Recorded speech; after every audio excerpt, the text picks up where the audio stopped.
हर रात वो हर एक गॉड से दुआ करता था, प्लीज जब कल आंखें खोलूं तो खुद को किसी फैंटेसी दुनिया के बीच में पाऊं। और एक दिन उसकी वो पुरानी, दिल से मांगी गई प्रेयर सच हो गई। बस उस तरह नहीं जैसे उसने सोचा था। उसने अपनी आंखें खोली एक चिलचिलाती रोशनी के बीच और देखा, अब वो एक बारबेरियन बन चुका था। फैंटेसी की एक अनजान और खतरनाक दुनिया में। कहानी की शुरुआत में कहा जाता है कि व्हाइट स्नोफील्ड दुनिया का सेंटर है और यहां पे टेरिफाइंग मॉन्स्टर रहते हैं जो इसके वास्ट स्नोज में बसे हुए हैं।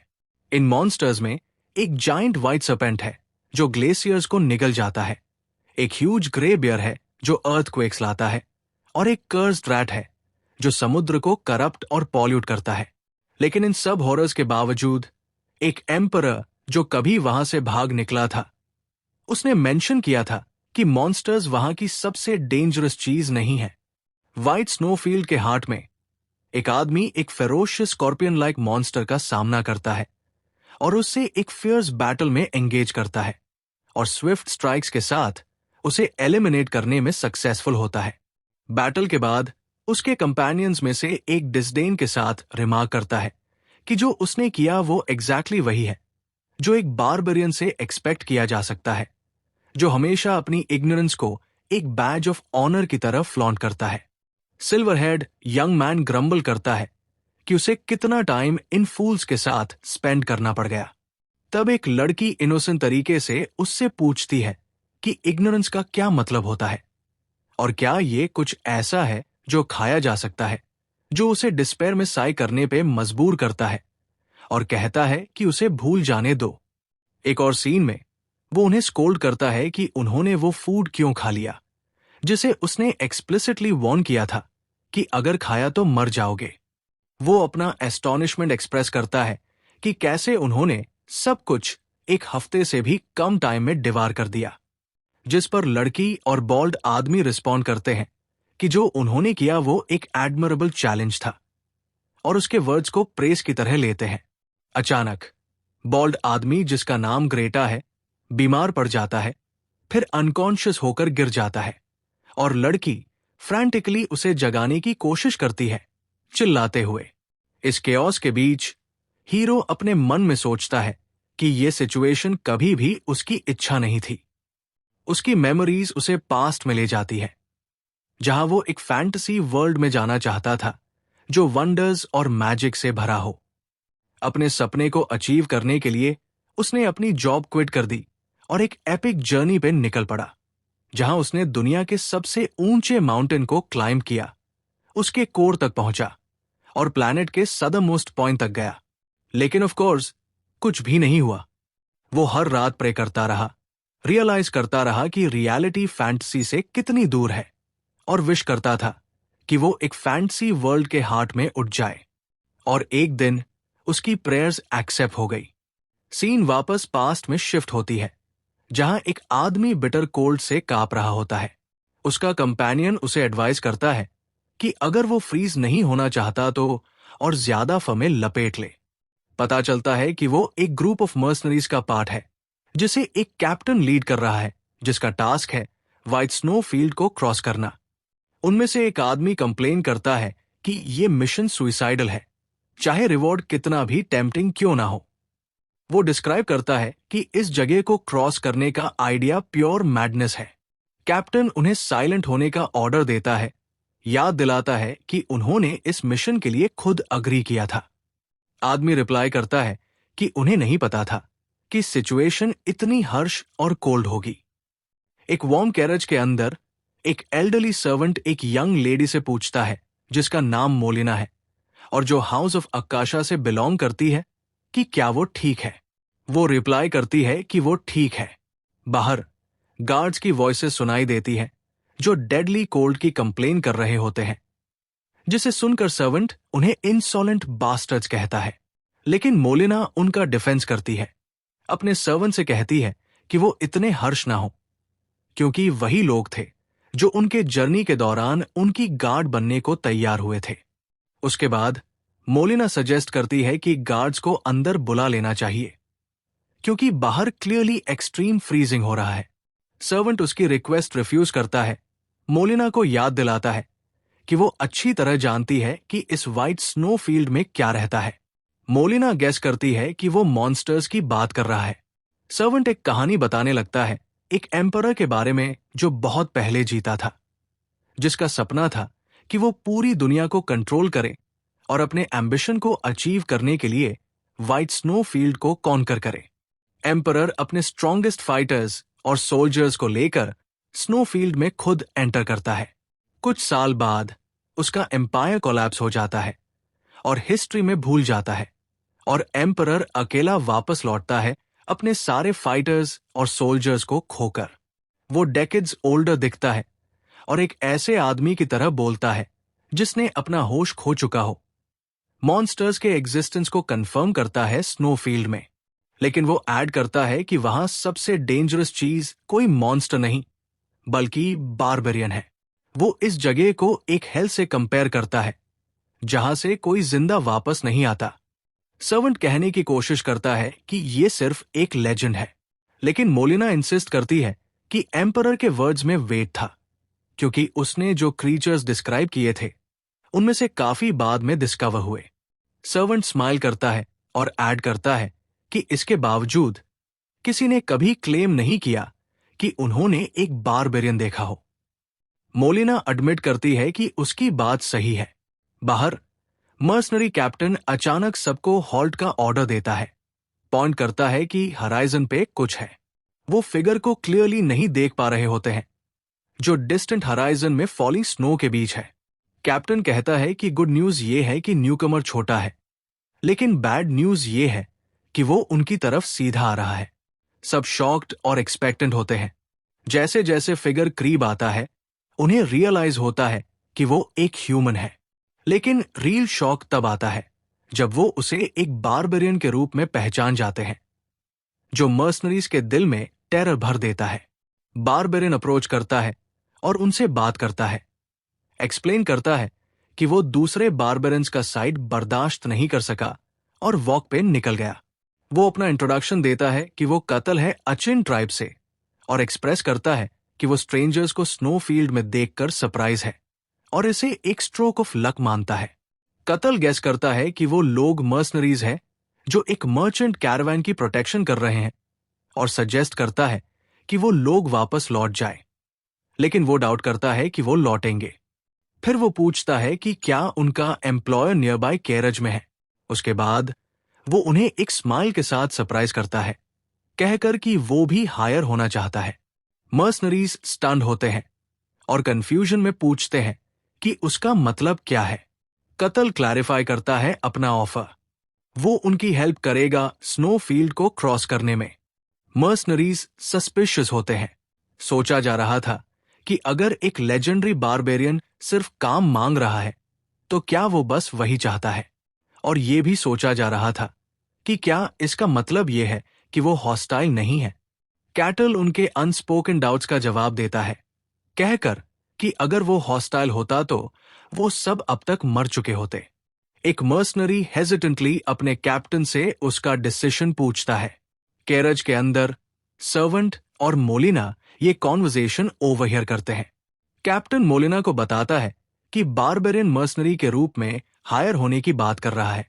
फिर उससे उसका डिसीजन पूछता है। जब सर्वेंट मर्सनरी कैप्टन से पूछता है कि अगर लड़ाई होती है तो आउटकम क्या होगा, कैप्टन स्ट्रांगली एडवाइस करता है कि उसे अवॉइड किया जाए। ये सुन के मोलिना अपना डिसीजन लेती है और कैप्टन से कहती है कि बारबेरियन को इन्फॉर्म करो कि वो उसका ऑफर एक्सेप्ट करती है। कैप्टन उसके डिसीजन के लिए अपना रिस्पेक्ट अफर्म करता है और बारबेरियन को उनके अग्रीमेंट के बारे में इन्फॉर्म करने जाता है। कैटल ये ग्रेट न्यूज सुन के अपनी खुशी एक्सप्रेस करता है। अचानक कैटल सीधा कैरेज की तरफ बढ़ता है, जो कैप्टन के लिए सरप्राइज और हॉरर होता है। कैटल उससे कहता है कि डरने की जरूरत नहीं है, वो बस एम्प्लॉय है और उससे डायरेक्टली एम्प्लॉयर से बात करनी है। कैप्टन उसे वार्न करता है कि अगर उसने कुछ भी सस्पिशियस किया तो वो उससे डील करने में हिचकिचाएगा नहीं। कैटल साइलेंट रहता है जब एक मर्सनरी एंग्शियसली कैप्टन से पूछता है कि क्या सच में उसे उस लड़की से मिलने देना सही होगा। एक और मर्सनरी सोचता है कि वो लोग उसे गार्ड के रूप में रोक क्यों नहीं लेते, जिसके जवाब में उसका कंपेनियन स्कॉफ करता है कि उसे रोकने का आइडिया ही एक रिडिकुलस जोक है। अंदर सर्वेंट पैनिक करता है जब मोलिना बाहर जाने के लिए प्रिपेयर करती है, लेकिन वो उसे काम रहने को कहती है। बाहर से कत्ल की आवाज सुनाई देती है। पूछता है कि क्या वो अंदर आ सकता है, जो मोलिना को शॉक करता है। अपने आप को कंपोज करने के बाद वो उसे एंट्री ग्रांट करती है। कैरेज के अंदर कत्ल सर्वेंट से कहता है कि वो होप करता है कि वो अब शांत हो गया हो, और एश्योर करता है कि उसका उन्हें हार्म पहुंचाने का कोई इंटेंशन नहीं है। मोलिना के मन में ये चल रहा होता है कि एक लेजेंडरी बारबेरियन उसके सामने खड़ा है। वो उसे नर्वसली ग्रीट करती है और कैटल कामली ग्रीटिंग रिटर्न करता है। कैटल कैरेज की वार्मथ पे कमेंट करता है, नोट करता है कि स्नोफील्ड में इस लेवल की वार्मथ मेंटेन करना मुश्किल होता है। मोलिना एक्सप्लेन करती है कि वार्मथ मैजिक से आती है, और कैटल सैटिस्फाइड लगता है, जैसे उसने ये एक्सपेक्ट किया था इस वर्ल्ड से। कैटल सीधे पॉइंट पे आता है, एक्सप्लेन करता है कि ये जगह डेंजरस है और करंट मर्सनरीज के साथ उनकी सर्वाइवल चांसेस बहुत स्लिम है, इसीलिए वो उनकी प्रोटेक्शन ले लेगा। लेकिन वो ऐड करता है कि उसकी एक कंडीशन है। तो मोलिना उससे पूछती है कि वो क्या चाहता है। कैटल अपनी कंडीशन रिवील करता है, स्नोफील्ड के बाहर का नॉलेज, स्पेसिफिकली वो इंफॉर्मेशन जो उसके पास है। मोलिना उसके रिक्वेस्ट के बारे में इंक्वायरी करती है और कैटल एश्योर करता है कि उसे कुछ भी लूज नहीं होगा। मोलिना रियलाइज करती है कि उसके पास कोई और ऑप्शन नहीं है और वो अग्री करती है। कैटल उसके अग्रीमेंट से प्लीज्ड होता है और उससे उसका नाम पूछता है। वो अपना इंट्रोडक्शन देती है as Molina from the house of Akasha. उसके जवाब में वो अपना इंट्रोडक्शन देता है एज कत्ल और एक्सप्रेस करता है कि उसके साथ काम करके उसे खुशी हुई। नैरेटिव शिफ्ट होती है कत्ल के इनर थॉट्स की तरफ, जिसे हमेशा एक फैंटेसी वर्ल्ड की लॉन्गिंग थी। लेकिन एक दिन वो बारबेरियन बनकर स्नोफील्ड में जा गया बिना समझे कि ऐसा क्यों हुआ। उसे याद आता है कि वहां सिर्फ बाइटिंग कोल्ड था और एंडलेस पावरफुल मॉन्स्टर्स, और कि उसने एक ट्राइब लीड किया, सर्वाइवल के लिए स्ट्रगल किया और सब कुछ डिस्पेयर में एंड्योर किया। काउंटलेस सालों तक उसने कंटिन्यूअसली वहां से निकलने की कोशिश की, लेकिन एक अननोन पावर जो एक इनकम्प्लीट क्वेस्ट के रूप में अपीयर होती थी, उसे रोकती थी, क्योंकि वो सिर्फ तभी निकल सकता था जब वो क्वेस्ट कंप्लीट करता, और जब वो गिव अप करने ही वाला था, तभी कभी कभी बाहर की दुनिया के लोग वहां आ जाते थे। हालांकि वो कभी समझ नहीं पाया कि वो लोग खुद से ऐसे टेरेबल जगह में क्यों आते थे।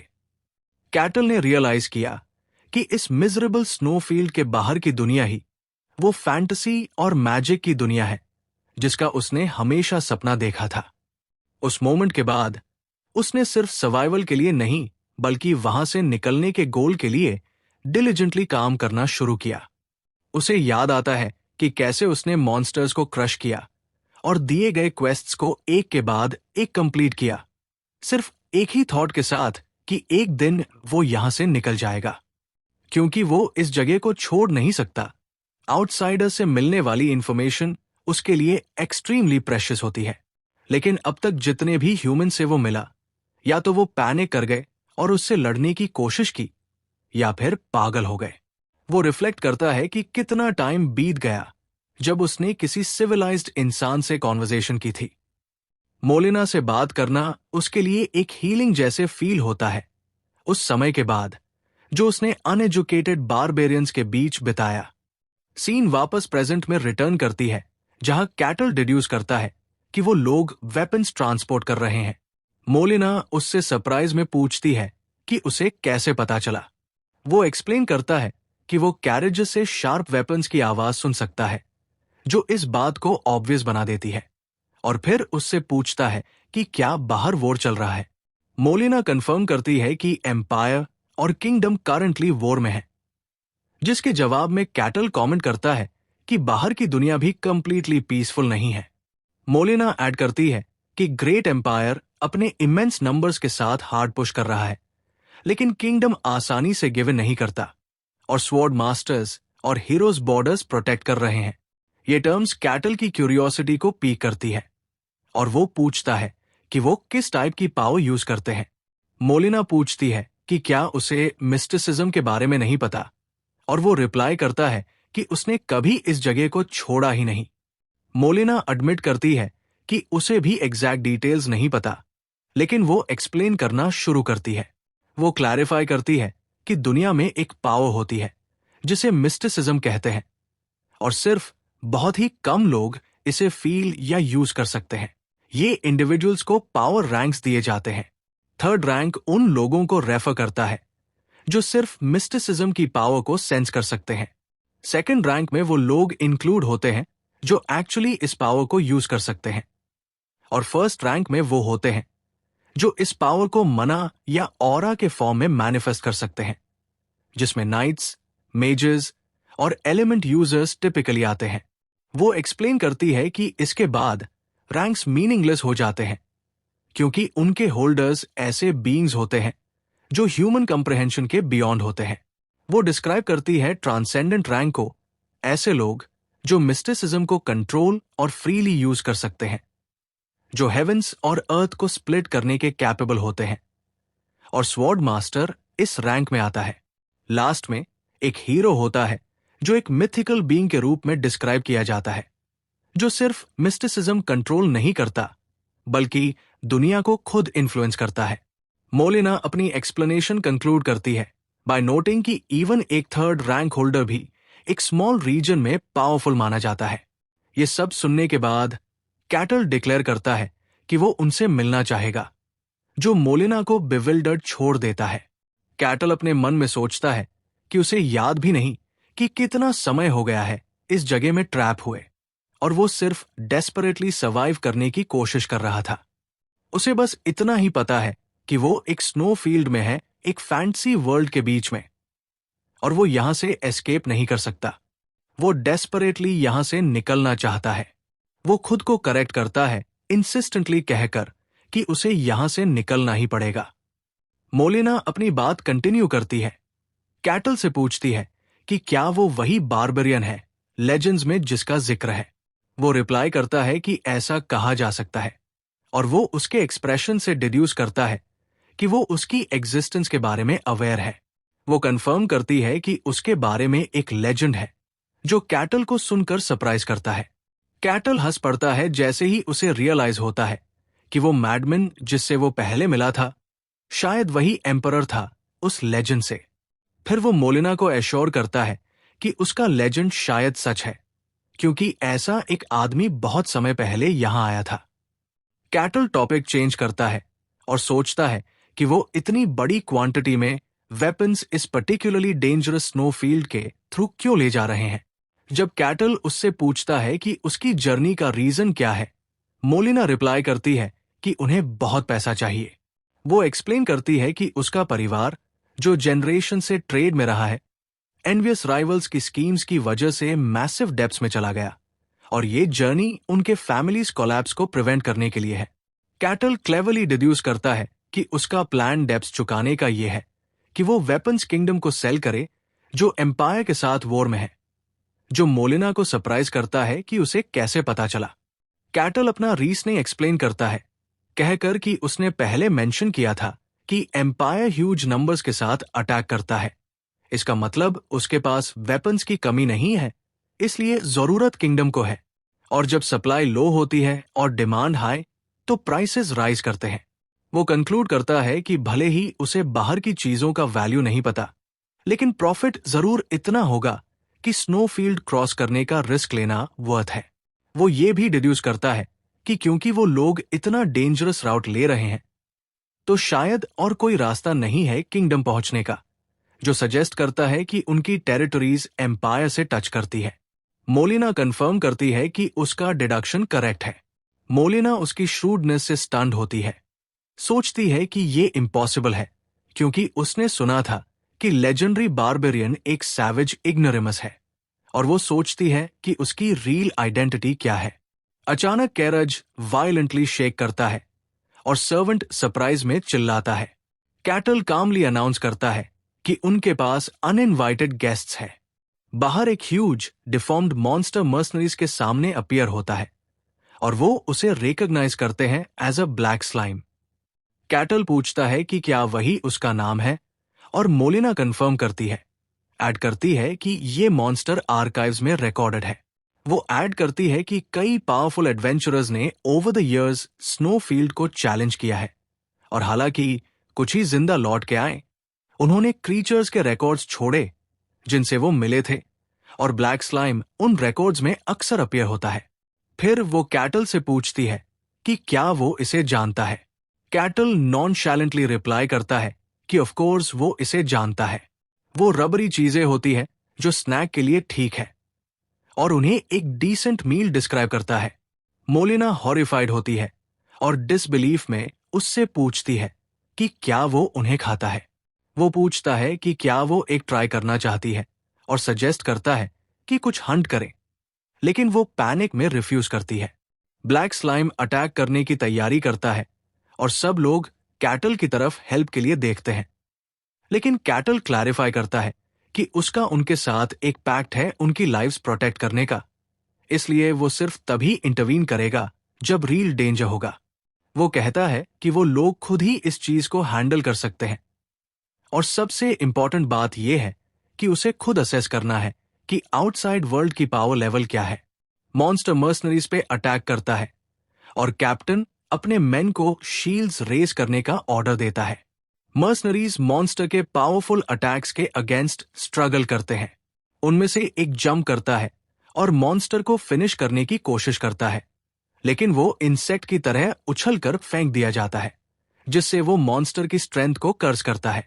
कैप्टन को एक इंपॉर्टेंट पीस ऑफ इंफॉर्मेशन याद आता है और वो अटैक पैटर्न शाउट करता है।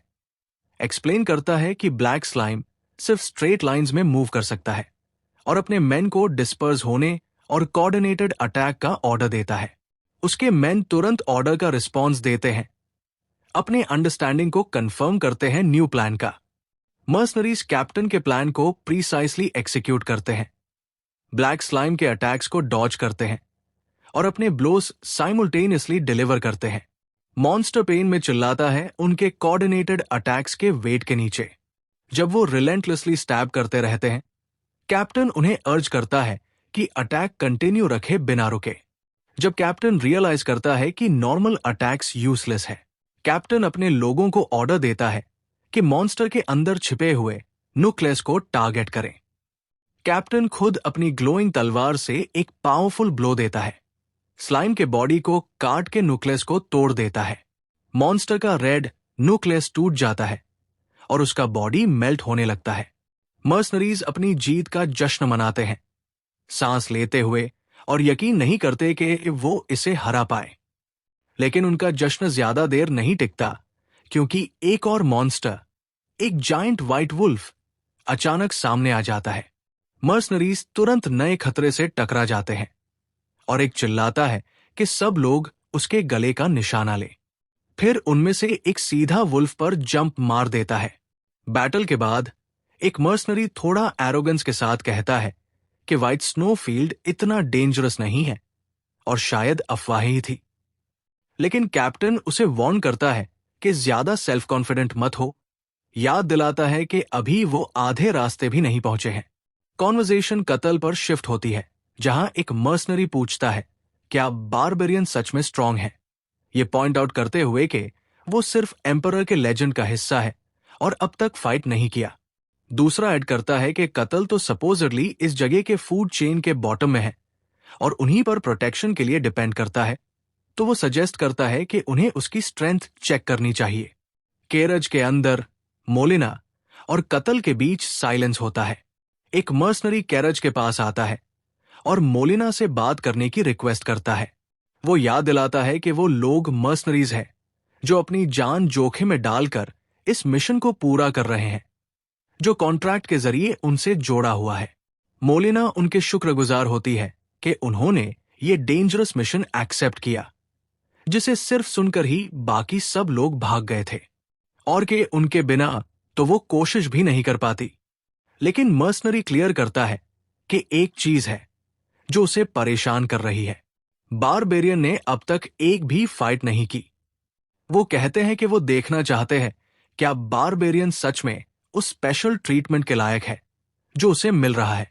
कैप्टन कहता है कि उसने उन्हें रोकने की कोशिश की थी, लेकिन उन्होंने नहीं सुना। कतल, जो सब सुन रहा होता है, बीच में बोलता है कि उसे अपनी स्ट्रेंथ टेस्ट करने में कोई प्रॉब्लम नहीं है, लेकिन अभी नहीं। वो एक्सप्लेन करता है कि उनके पहले से कुछ और मेहमान आए हुए हैं।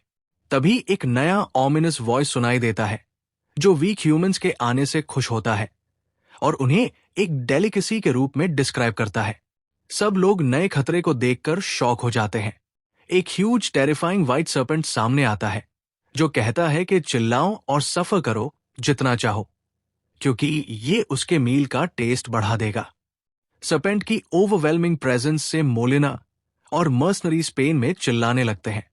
कतल आगे बढ़ता है और सर्पेंट को रुकने का ऑर्डर देता है, अनाउंस करता है कि ये लोग उसके गेस्ट्स हैं और उसे वापस जाने को कहता है। सर्पेंट कतल से पूछता है कि वो यहां क्या कर रहा है। उसे याद दिलाता है कि स्नोफील्ड के रूल्स कहते हैं कि ट्राइब की टेरिटरी से बाहर जाना मना है। कतल रिप्लाई देता है कि ये उसका काम नहीं है, जो सर्पेंट को गुस्सा दिलाता है और कहता है कि वो एक सर्पेंट है और कैसे एक बारबेरियन उसे ऑर्डर दे सकता है जबकि उसे इमोर्टैलिटी का प्रॉमिस मिला है। कतल सार्केस्टिकली रिप्लाई करता है कि अगर ऐसा है तो उसे थोड़ा डिसिप्लिन की जरूरत है, और वो फियर्स अटैक से उस पर हमला कर देता है। उनका क्लैश एक मैसिव एनर्जी एक्सप्लोजन में बदल जाता है। एक पावरफुल शॉक वेव क्रिएट होती है। मोलिना ब्लास्ट की इंटेंसिटी से चिल्लाती है। कतल डिफीटेड सर्पेंट के ऊपर खड़ा होता है, कहता है कि ये वो टाइप है जो सिर्फ पिटाई के बाद ही सुनता है। मोलिना सीन को ऑ में देखती है और कतल उसे रियश्योर करता है कि वो इसे जल्दी खत्म करेगा। कतल अपना फाइनल डेवस्टेटिंग अटैक अनलीश करता है, सर्पेंट को एक ब्रिलियंट लाइट में अन्नाइलेट कर देता है। जो कुछ भी हुआ उसके बाद, वो मर्सनरीज जो कतल की पावर पेड आउट कर रहे थे उससे माफी मांगते हैं, जिस पर वो रिप्लाई करता है कि कोई बात नहीं, क्योंकि वो समझता है कि एक स्ट्रेंजर पर भरोसा करना आसान नहीं होता। कतल मोलिना से कहता है कि उसके पास एक क्वेश्चन है। वो नोटिस करता है कि उसके कपड़ों और तरीके से लगता नहीं कि वो सिर्फ अपने फैमिली की रिप्रेजेंटेटिव है, और पूछता है कि उसने पर्सनली ये डेंजरस जर्नी क्यों चूज की। थोड़ी हेजिटेशन के बाद मोलिना बताती है कि वो वेलिका की पहली बेटी है, जो लॉर्ड कस्काशा की कॉन्क्यूबाइन यानी सेकंड वाइफ थी। वो एक्सप्लेन करती है कि उसकी मां, जो एक पॉलिटिकल मैरिज के लिए आई थी, उसे करके छोड़ दी गई। एक मिजरेबल मां जिसके पास कोई असली पावर नहीं थी। मोलिना कॉन्फेस करती है कि वो और उसकी मां सिर्फ नाम के लिए फैमिली का हिस्सा है। रियलिटी में उन्हें सर्वेंट्स की तरह ट्रीट किया जाता है। फिर वो रिग्रेट करती है कि इतना सब कुछ बोल दिया। वो कंफर्म करती है कि उसने खुद वॉलंटियर किया इस डेंजरस जर्नी के लिए, कि कोई तो एग्जाम्पल सेट करे। कतल कहता है कि वो समझ गया और उसे स्मार्ट, ग्रीडी और हाईली एम्बिशियस डिस्क्राइब करता है। तभी स्नोफील्ड का एग्जिट सामने आ जाता है। मर्सनरीज इस सीन को देख के सरप्राइज हो जाते हैं। ग्रीन ग्रास देखकर पता चलता है कि उनकी स्नो वाली जर्नी का एंड आ गया है। मोलिना कतल का शुक्रिया अदा करती है और कतल कहता है कि अब वो एम्पायर के थ्रू वापस जा सकते हैं, क्योंकि वेपन्स बेचने के बाद सब आसान हो जाएगा। मोलिना उससे पूछती है कि उसने उसे स्मार्ट और एम्बिशियस कहकर क्या मतलब निकाला था। कतल कंफर्म करता है कि उसका मतलब वही था जो उसने बोला। वो बताता है कि उसका वंस रिस्पेक्टेड फैमिली अब फंड के लैक की वजह से टर्मोइल में है, और कि जबकि वो कॉन्क्यूबाइन की बेटी है, लेकिन अगर वो पर्सनली एक्शन ले और फैमिली के कोलैप्स के टाइम पे सैल्वेशन का पाथ कार्व करे, तो लोग किस पर भरोसा करेंगे और किसको फॉलो करेंगे। वो कंक्लूड करता है कि उसका रील गोल है फैमिली में रील पावर हासिल करना।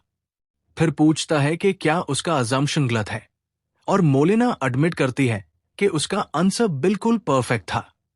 कतल कमेंट करता है कि ये एक कॉमन स्टोरी है कि एक कॉन्क्यूबाइन का बच्चा डेंजरस चैलेंज लेता है ताकि फैमिली इनहेरिट कर सके। मोलिना सोचती है कि ये बारबेरियन तो इंटेलिजेंट है, उन हाफ बेक्ड इंटेलेक्चुअल से अलग जो उसने मिल चुके हैं। और वो इमेजिन करती है कि अगर उसका पावर, जिसने व्हाइट सर्पेंट को बिना स्क्रैच के हरा दिया, उसका हो जाए तो क्या हो। इसी के तहत वो कतल को ऑफर करती है कि अगर कभी वो स्नोफील्ड से बाहर आने का सोचे तो उसके साथ चले। कतल अभी के लिए ऑफर डिक्लाइन करता है, कहता है कि उसके पास अभी कुछ और मैटर्स पेंडिंग है। तो मोलिना उससे अपने ज्वेलरी का एक टुकड़ा देती है। वो कहती है कि अगर वो कभी बाहर आए और अक्काशा फैमिली को ढूंढे तो ये दिखाए। कतल खुशी से गिफ्ट एक्सेप्ट करता है। दोनों अलविदा कहते हैं, जहां मोलिना उसे थैंक्स बोलती है और दुआ करती है कि वो फिर मिले। कतल कैरज को दूर जाते हुए देखता है। 5 साल बाद व्हाइट स्नोफील्ड में एक मैसेज अपीयर होता है जिसमें लिखा होता है कि कतल ने क्वेस्ट नंबर 1784 कंप्लीट कर लिया है और सारी कंडीशंस फुलफिल हो चुकी है। एक और मैसेज आता है जो बताता है कि अब वो स्नोफील्ड से बाहर जा सकता है और वो एक शिमरिंग बैरियर के पार निकलना शुरू करता है। कतल सोचता है कि ये उसका पहला कदम है उस फैंसी वर्ल्ड में जिसके लिए वो हमेशा तरसता था। वो ग्रास, एनिमल्स और रिवर की वो स्मेल एंजॉय करता है जो उसने स्नोफील्ड में कभी फील नहीं की थी। वो अपनी खुशी एक्सप्रेस करता है इन नए स्मेल्स के साथ। पूरे तरीके से सेटिस्फाइड फील करते हुए वो दूर स्नोफील्ड की तरफ चिल्लाता है, वादा करते हुए कि वो कभी वापस नहीं आएगा। वो रिफ्लेक्ट करता है कि उसने फाइनली उस दुनिया तक पहुंच ही लिया जिसका सपना वो हमेशा देखता था। वो फैंटेसी और मिस्ट्री से भरी दुनिया जिसे वो कभी हासिल नहीं कर पाएगा, ऐसा सोचता था। और कि चाहे उसका स्टार्टिंग पॉइंट गलत था, लेकिन वो जिंदा बच गया। वो अनाउंस करता है कि अब वो इस दुनिया को पूरे तरीके से एंजॉय करेगा, ड्रैगन्स, एल्व्स, मैजिक और सोर्ड्स के साथ। उसे लगता है कि उसका इंटेंस डिजायर ही था फैंटेसी वर्ल्ड तक पहुंचने का, जिसने उसे उस हेल में जिंदा रखा। तभी उसे नियर बाय कुछ बीइंग्स का गैदरिंग महसूस होता है। उसे लगता है कि वो कोई विलेज है और वो एक्साइटेड होता है फाइनली एक सिविलाइज्ड टाउन देखने के लिए। उसे वो इग्नोरेंट बारबेरियंस याद आते हैं जिनके साथ वो रहा था, जो शेल्टर की इंपॉर्टेंस नहीं समझते थे, और उसे एक अच्छे से डिजाइन की गई ह्यूमन सेटलमेंट के लिए स्ट्रॉन्ग नॉस्टैल्जिया फील होता है। जब वो सोचता है कि कैसे पोलाइटली अपना इंट्रोडक्शन दे, तभी उसे एक आवाज सुनाई देती है। आवाज एल्फ विलेजर्स को एड्रेस करती है और कहती है कि ये जगह अब उनका नया घर बनेगा। वो देखता है एक ग्रुप ऑफ एल्व्स को जो अपना सामान उतार रहे हैं और नए घर के लिए सेलिब्रेट कर रहे हैं। एक यंग एल्फ एंग्शियसली एक एल्डर से पूछता है कि क्या ये जगह वाकई सेफ है, और एल्डर उसे एश्योर करता है कि हाँ, लेकिन वो यंग लड़का फिर भी वरीड फील करता है, चाहे एरिया ह्यूमंस के लिए रिमोट और इनएक्सेसिबल है। वो अपनी कंसर्न एक्सप्रेस करता है स्नोफील्ड की प्रॉक्सिमिटी को लेकर, और एल्डर समझ जाता है कि उसे मॉन्स्टर्स के अपीयरेंस का डर है। एल्डर उसे रियश्योर करता है और कहता है कि हजारों सालों से स्नोफील्ड से कुछ भी बाहर नहीं आया है और उन्होंने एक बैरियर भी सेट किया है एज प्रिकॉशन।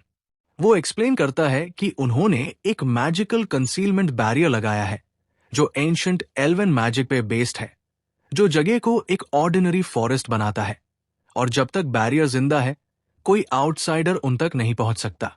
वो ये भी ऐड करता है कि अगर मॉन्स्टर्स आ भी गए तो उनके पास उनकी रानी है जिसे स्नोफील्ड के मॉन्स्टर्स भी छू नहीं सकते। बिल्कुल उसी मोमेंट कतल फील करता है कि उसने कुछ फाड़ा है जब वो चल रहा होता है, बिना जाने कि उसने अभी अभी वो बैरियर तोड़ दिया है। जब कतल फॉरेस्ट के थ्रू वॉक कर रहा होता है तो वो सोचता है कि और कितना दूर चलना पड़ेगा। अचानक से वो एक लॉस्ट लिटिल एल्फ गर्ल से टकराता है। वो ओवरजॉयड होता है एक रियल एल्फ देखकर, एक फैंटेसी रेस जिसे उसने हमेशा इमेजिन किया था, और सोचता है कि अब तक का उसका सर्वाइवल सच में वर्थ था। वो छोटी लड़की रो रही थी और डर गई थी क्योंकि उसे समझ आ गया था कि वो ज्यादा दूर आ गई है और रास्ते से भटक गई है।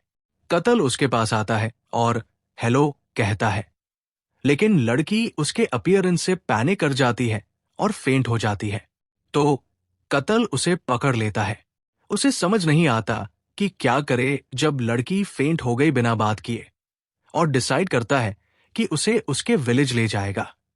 उसे याद आता है कि एल्व्स लेजेंड्स में एक पीसफुल और बेनेवोलेंट रेस होते हैं, और वो होप करता है कि अगर वो चाइल्ड को रिटर्न करेगा तो वो उसे वेलकम करेंगे और वो उनकी हॉस्पिटैलिटी एक्सपीरियंस करेगा। वो इस एक्सपीरियंस के लिए बहुत एक्साइटेड था। जब वो विलेज पहुंचता है, चाइल्ड को उठाए हुए एक औरत, जो शायद उसकी मां होती है, डर से चीखती है अपनी बेटी के लिए। ह्यूमन की प्रेजेंस देख के शॉक में एल्व्स एग्रेसिवली रिएक्ट करते हैं। उससे पूछते हैं कि वो कौन है और उनके बैरियर को कैसे तोड़ पाया। कतल को रियलाइज होता है कि चीजें उसकी एक्सपेक्टेशंस के मुताबिक नहीं जा रही है। चाइल्ड की मां कंटिन्यूअसली चीखती रहती है। एल्फ एल्डर शॉक होता है, सोचता है कि एक ह्यूमन कैसे उनके प्रोटेक्टेड लैंड में आ गया with a barrier in place. एक एल्फ एल्डर को बताता है कि बैरियर में एक क्रैक है और एल्डर पैनिक कर जाता है। पूछता है कि उनकी क्वीन कहाँ है, तो बताया जाता है कि वो थोड़ी देर के लिए रिकनाइसेंस टूर पर गई है। कतल एक्सप्लेन करने की कोशिश करता है कि वो उनका एनिमी नहीं है, लेकिन एक वॉरियर उसे धमकाता है कि अगर उसने चाइल्ड रिटर्न नहीं की तो वो उसे दुनिया के कोने कोने तक चेस करेगा। एल्डर डिक्लेयर करता है कि उनका लोकेशन एक्सपोज हो चुका है और कंक्लूड करता है कि सिंस बैरियर ब्रीच हो गया है, ह्यूमंस जरूर फुल प्लानिंग के साथ आए हैं। वो सोचता है कि ह्यूमंस उन्हें कब से ट्रैक कर रहे हैं। कतल रियलाइज करता है कि वो लोग उसे एक किडनैपर समझ रहे हैं और डिसाइड करता है कि सबसे पहले उसे ये मिसअंडरस्टैंडिंग क्लियर करनी होगी। वो चाइल्ड को, जो अब होश में आ चुकी होती है, जमीन पर रख देता है और कहता है कि वो अपने लोगों के पास वापस चली जाए। चाइल्ड उसकी तरफ टेरिफाइड देखती है। उसके डरावने चेहरे को देखकर फिर भाग जाती है। वो लड़की इतना ज्यादा रोती और चीखती है कि कतल सोचता है, क्या वाकई उसका चेहरा इतना डरावना है? वो थोड़ा शॉक होता है। उसे लगता था कि स्नोफील्ड में उसका अपीयरेंस काफी ठीक था। वो उनसे फिर बात करने की कोशिश करता है, एक्सप्लेन करता है कि उसने चाइल्ड वापस दे दी और वो उनका एनिमी नहीं है। लेकिन एल्डर चीखता है कि हॉस्टेज रिलीज हो गया है और सबको अटैक करने का ऑर्डर देता है, और एल्व्स उस पर अपने एरोज एम करते हैं। वो एरोज शूट करते हैं और कतल सोचता है कि क्या वो उसकी बात सुन भी रहे हैं। कतल सिचुएशन पे रिफ्लेक्ट करता है। लेजेंड्स में एल्व्स एक काइंड, नेचर लविंग और पीसफुल रेस होते हैं, लेकिन जो रियल एल्व्स उसने देखे हैं वो वायलेंट और सैवेज है। वो कंक्लूड करता है कि एंड में एल्व्स एक ऐसी रेस है जो नेचर में जीती है, जिसका मतलब है उनका लाइफस्टाइल शायद उसके इमेजिनेशन से ज्यादा ब्रूटल हो।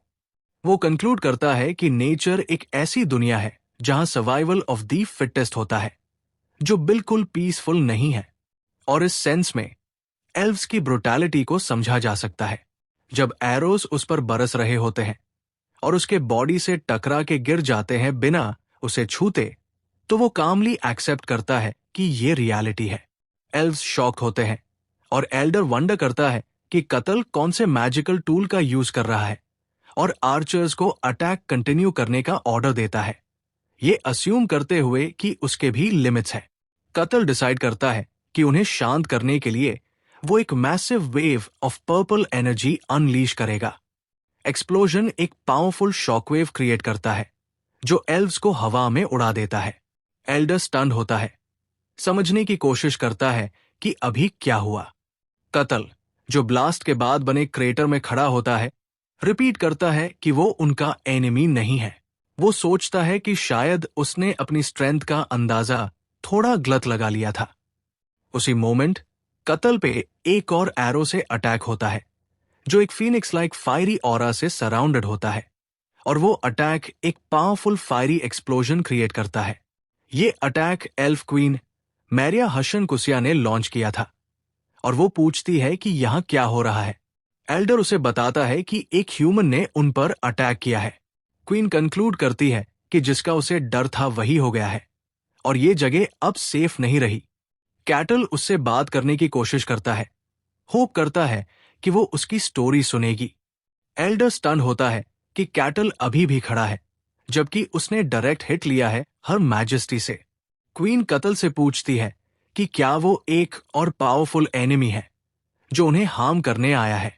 वो डिक्लेयर करती है कि ह्यूमंस डिस्पिकेबल क्रीचर्स होते हैं और अपना इंट्रोडक्शन देती है as the queen of the leaf tribe.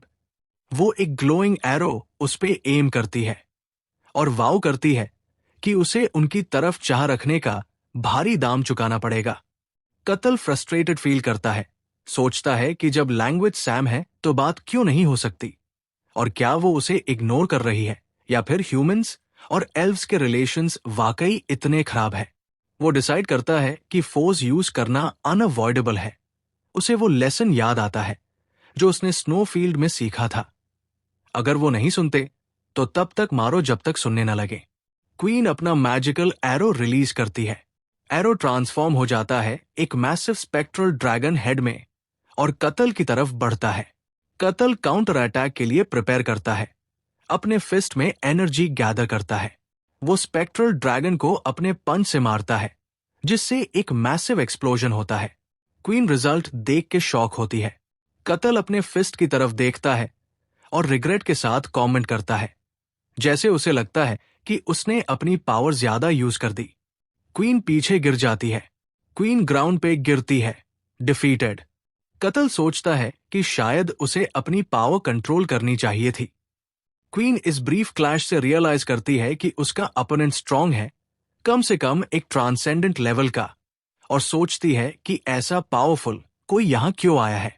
Elf queen कत्ल की पावर को रिकॉग्नाइज करती है और अपने लोगों को तुरंत एरिया छोड़ने का ऑर्डर देती है फॉर देयर सेफ्टी। एल्व्स उसके कमांड पे विद्रॉ करते हैं। क्वीन कत्ल से कहती है कि वो उसकी स्ट्रेंथ को एक्नॉलेज करती है, लेकिन एश्योर करती है कि वो कभी अपना गोल अचीव नहीं करेगा। कत्ल सोचता है कि सिचुएशन एक कंप्लीट डिजास्टर बन चुकी है, जबकि उसका सिर्फ ये मानना था कि उनसे बात करे। क्वीन एक पावरफुल स्पेल चांट करना स्टार्ट करती है और एक हॉर्न्ड बीइंग को समन करती है जो प्योरेस्ट फ्लेम कैरी करता है। वो एक ग्रेट स्पिरिट समन करती है in the form of a flaming bull named वगो। कत्ल एक्साइटेड फील करता है, सोचता है कि स्नोफील्ड में जो क्रीचर्स थे वो टेरिफाइंग और स्ट्रेंज थे, लेकिन ये एक रियल समनिंग है। उसे याद आता है कि स्नोफील्ड में कुछ क्रीचर्स फैंटेसी लाइक दिखते थे, लेकिन मोस्टली वो हिडियस थे। लेकिन ये क्रीचर उसके सामने, एक bull with flaming horns, completely different है। वो एक्साइटेडली सोचता है कि ये एक ट्रू स्पिरिट है और ये है ट्रू फैंटेसी। क्वीन वगो को ऑर्डर देती है कि एनिमी को एलिमिनेट करो, लेकिन हाई फायर स्पिरिट मटर्स करता है कि समनिंग कॉन्ट्रैक्ट्स सिर्फ न्यूजेंस और हैसल होते हैं। क्वीन उससे चुप रहने के लिए कहती है। वो सोचती है कि पावरफुल स्पिरिट्स यूजुअली ओल्ड और एरोगेंट होते हैं और कि वो ये कॉन्ट्रैक्ट बिना दूसरी ट्राइब की हेल्प के कभी कंप्लीट नहीं कर पाती। उसने कभी एक्सपेक्ट नहीं किया था कि उसे इस तरीके से उसे समन करना पड़ेगा। वो दोबारा वगो को ऑर्डर देती है कि अपना कॉन्ट्रैक्ट फुलफिल करो। वगो पूछता है कि क्या कॉन्ट्रैक्ट ये कहता है कि उस ह्यूमन को मारना है जो उसके सामने खड़ा है, लेकिन वो अचानक हेजिटेट करता है जब वो कत्ल में कुछ स्ट्रेंज नोटिस करता है। वो कत्ल के इंटिमिडेटिंग ऑरा को देखता है और वंडर करता है कि क्या वो वाकई ह्यूमन है।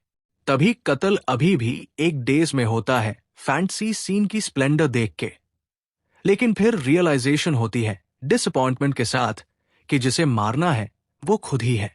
वगो स्कॉफ करता है एक ह्यूमन की ऑडेसिटी पे जो एक रेस ऑफ नेचर पे हाथ डालना चाहता है, और डिसाइड करता है कि वो उसे एशेज में बदल देगा। वगो कत्ल की तरफ चार्ज करता है। कत्ल अटैक को ब्लॉक करने के लिए प्रिपेयर होता है।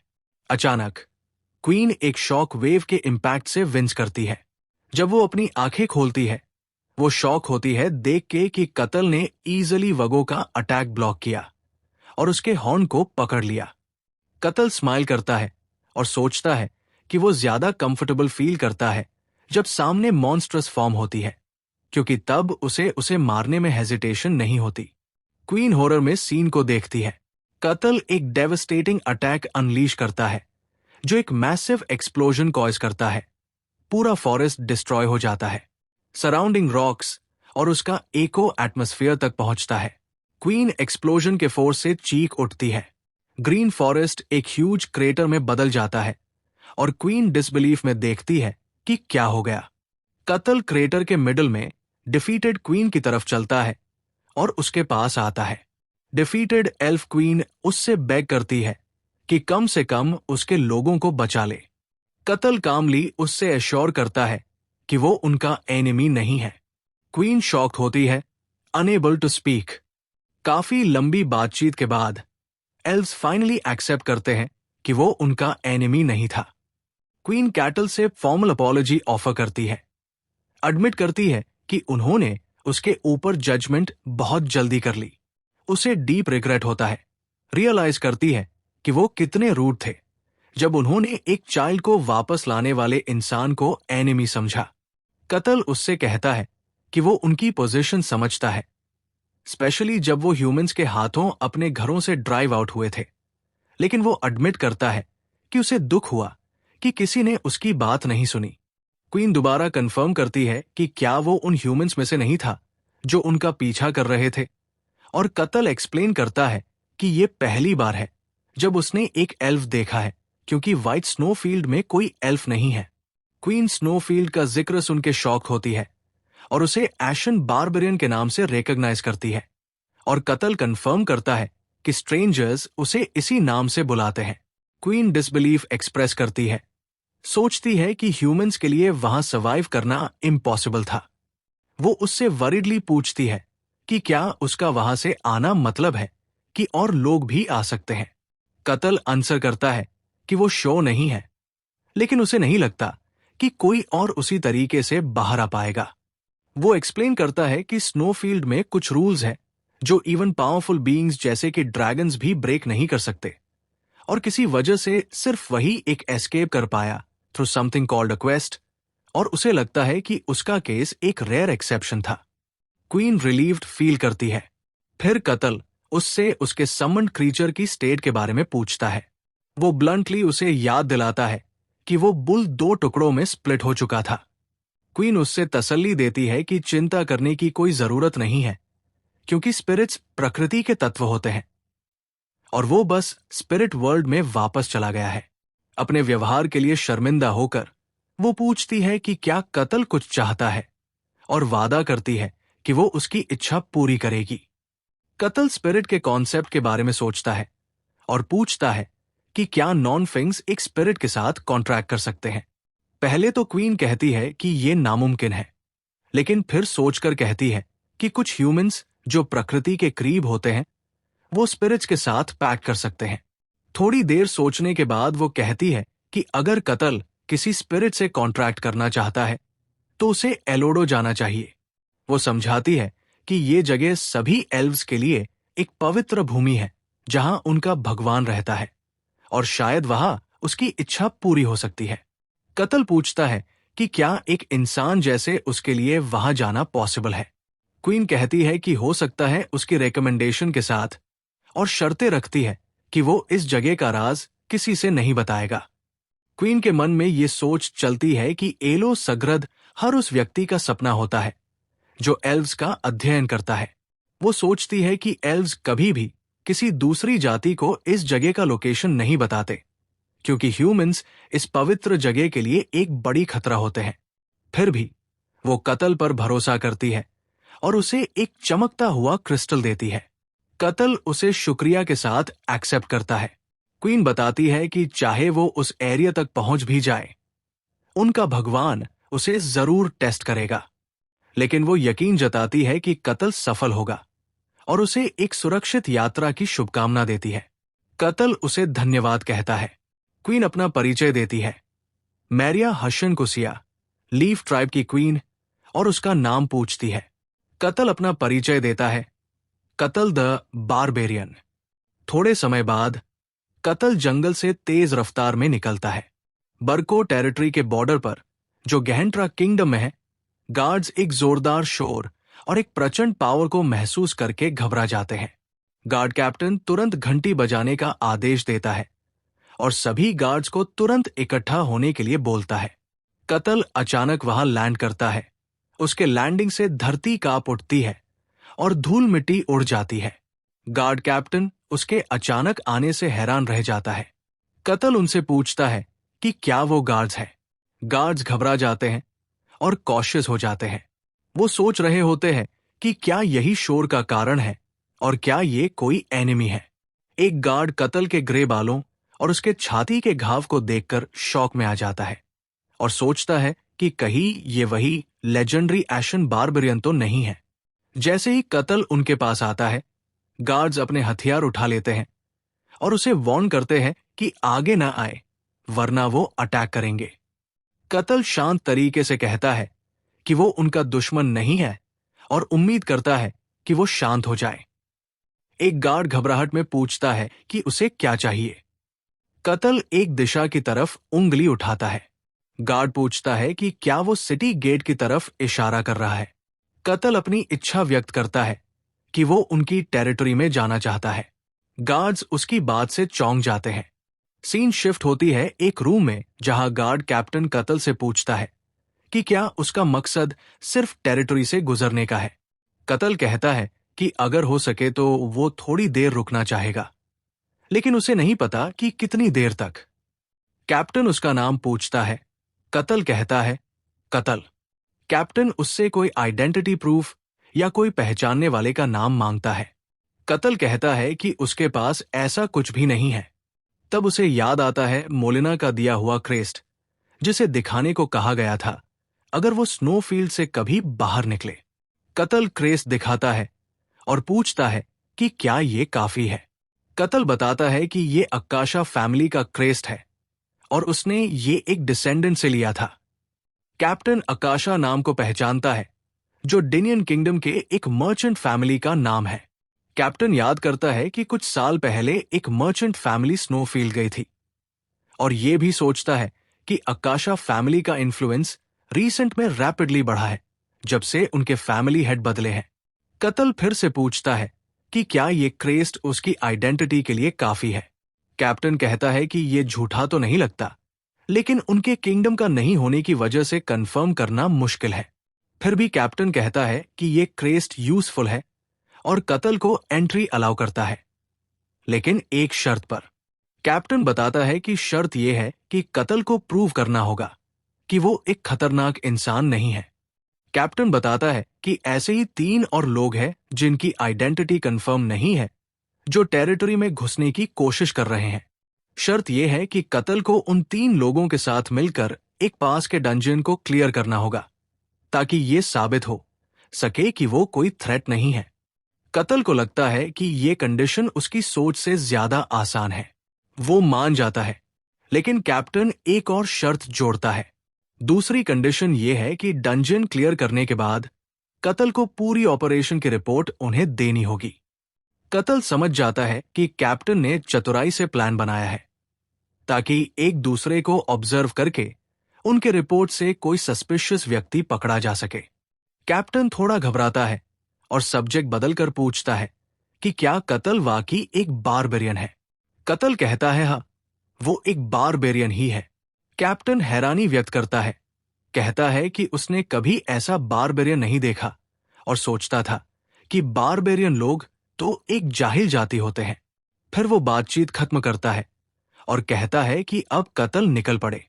सीन शिफ्ट होती है एक वेटिंग रूम में जहां एक आदमी एलियांड्रो टायरनेस, जो खुद को एक होली नाइट बताता है, गुस्सा करता है कि उसे एक ऐसे आदमी के साथ डंजन में जाना पड़ेगा जो दूसरों का फायदा उठाता है। एक चोर जिसका नाम कैसन हॉक है, सार्केस्टिक तरीके से कहता है कि क्या बूढ़ा आदमी इसलिए गुस्से में है क्योंकि कोई और चोर उससे उसका सारा पैसा लूट के चला गया। एलियांड्रो गुस्से में कहता है कि एक चोर की हिम्मत कैसे हुई एक होली नाइट को इंसल्ट करने की। कसन उसका मजाक उड़ाता है, कहता है कि क्या असली होली नाइट्स ऐसी घिसी पिटी आर्मर पहनते हैं, और अगर वो वाकई नाइट होता तो यहां होता ही नहीं। वो कहता है कि एलियांड्रो सिर्फ एक भटकता हुआ वॉरियर है और दोनों एक जैसे कीड़े ही हैं। एलियांड्रो गुस्से में फट पड़ता है और लड़ने की धमकी देता है। कसन उसे स्कॉफ करता है, कहता है कि क्या वो समझता है कि उसकी पुरानी आर्मोर उसे बचाएगी। तीसरी टीम मेंबर, एक प्रीस्टेस, बीच में आती है और उन्हें रुकने को कहती है। प्रीस्टेस, जो कूशिया से है, चिंता व्यक्त करती है कि उसे इन लोगों के साथ एक डंजन क्लियर करना पड़ेगा। गार्ड कैप्टन अंदर आता है और बताता है कि डंजन में प्रवेश करने के लिए न्यूनतम 4 लोग चाहिए और कोई एक और उनके साथ जुड़ने वाला है। प्रीस्टेस आशा करती है कि आखिरी वाला बंदा सामान्य हो और कैप्टन कहता है कि वो खुद देख ले क्योंकि वो अभी अभी आया है। कत्ल कमरे में प्रवेश करता है और पहले से मौजूद टीम मेंबर्स उसकी उपस्थिति से स्तब्ध हो जाते हैं। कत्ल हंसते हुए स्वर में पूछता है कि क्या यही उसकी टीम है। टीम मेंबर्स हैरान होकर प्रतिक्रिया देते हैं। एलिएंड्रो उसके विशाल शरीर को देखकर चौंकता है। प्रीस्ट सोचती है कि क्या ये इंसान है और कसा उसमें से आ रही तीव्र ऊर्जा को महसूस करता है। कत्ल हेलो बोलता है। गार्ड कैप्टन उन्हें कहता है कि वे अपना परिचय कर ले जब तक वो बाहर जाता है। कत्ल अपना परिचय देता है और कहता है कि वो कत्ल है, एक बारबेरियन। फिर वो थीफ से उसका नाम पूछता है, जो हिचकिचाते हुए अपना नाम कसा बताता है। फिर वो होली नाइट की तरफ बढ़ता है, जो अपना नाम एलिएंड्रो टाइनस बताता है। कत्ल उससे पूछता है कि क्या वो होली पावर का प्रयोग करता है। एलिएंड्रो थोड़ा नर्वस होकर समझाता है कि वो एक थोड़ा विशेष प्रकार का होली नाइट है और वह इसका उपयोग नहीं कर सकता।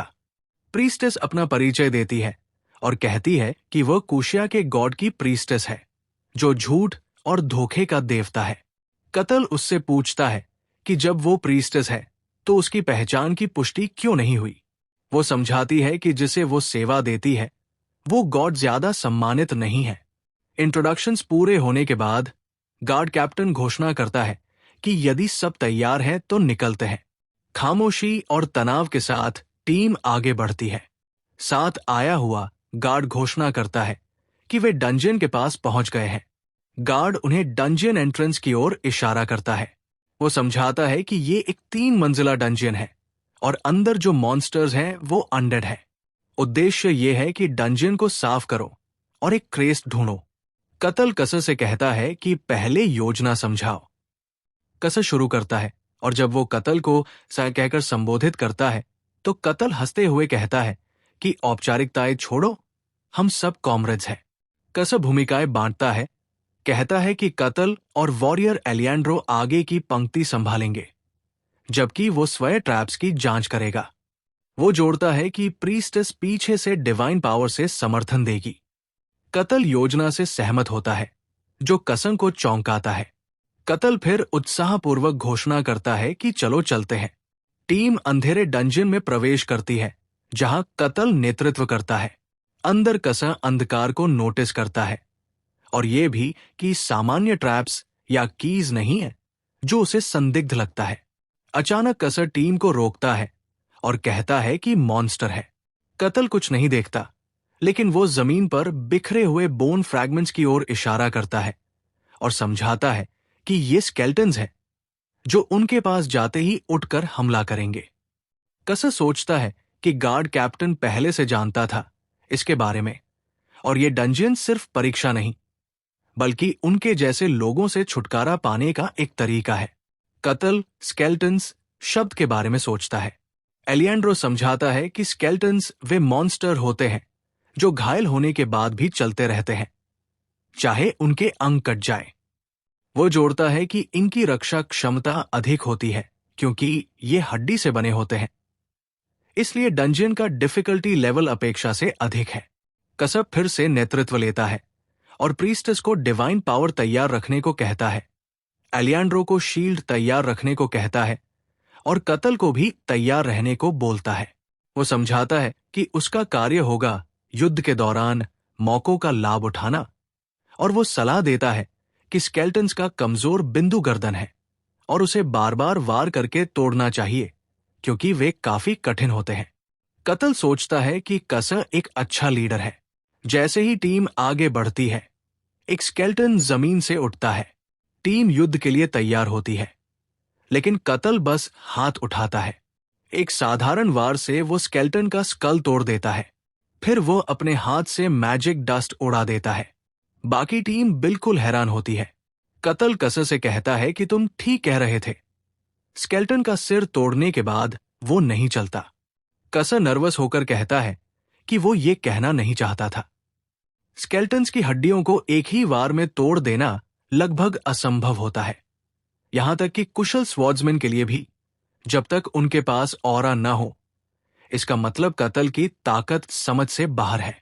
कसर सोचता है कि डंजियन में मैजिक से सशक्त स्केल्टन्स को हराने का एक ही तरीका है, बार बार उनकी गर्दन पर हमला करके नेकबोन तोड़ना, जैसे एक पेड़ को गिराया जाता है।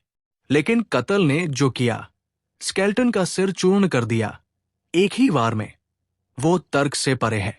वो मानता है कि उसे पहले से लग रहा था कि कत्ल शक्तिशाली है, लेकिन इतना ज्यादा ये उसने कभी नहीं सोचा था। टीम के सभी लोग कत्ल को स्तब्ध होकर देखते हैं और एलियांड्रो सोचता है कि क्या ये वास्तव में ह्यूमन है। कत्ल बस कहता है कि चलो आगे बढ़ते हैं।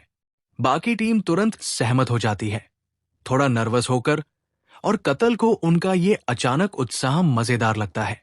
जैसे ही वे लोग आगे बढ़ते हैं, कत्ल एक स्केल्टन के स्कल से खेलता है। अचानक स्केल्टन्स का एक बड़ा समूह उनके सामने आता है और सब लोग कठिन युद्ध के लिए तैयार होते हैं। लेकिन कत्ल उन्हें रोकता है और एक फेवर मांगता है। वो कहता है कि वह इन स्केल्टन्स को अकेले संभालना चाहता है, क्योंकि उसे कुछ चीजें आजमानी है। टीम मेंबर्स तुरंत सहमत हो जाते हैं उसकी शक्ति देखकर। कत्ल उनका शुक्रिया अदा करता है। एलियांड्रो सोचता है कि वो क्या करने वाला है। कत्ल स्केल्टन्स के पास जाता है, उनकी संरचना में रुचि लेता है। एक स्केल्टन हमला करता है और कत्ल उसकी चाल और बनावट का विश्लेषण करता है।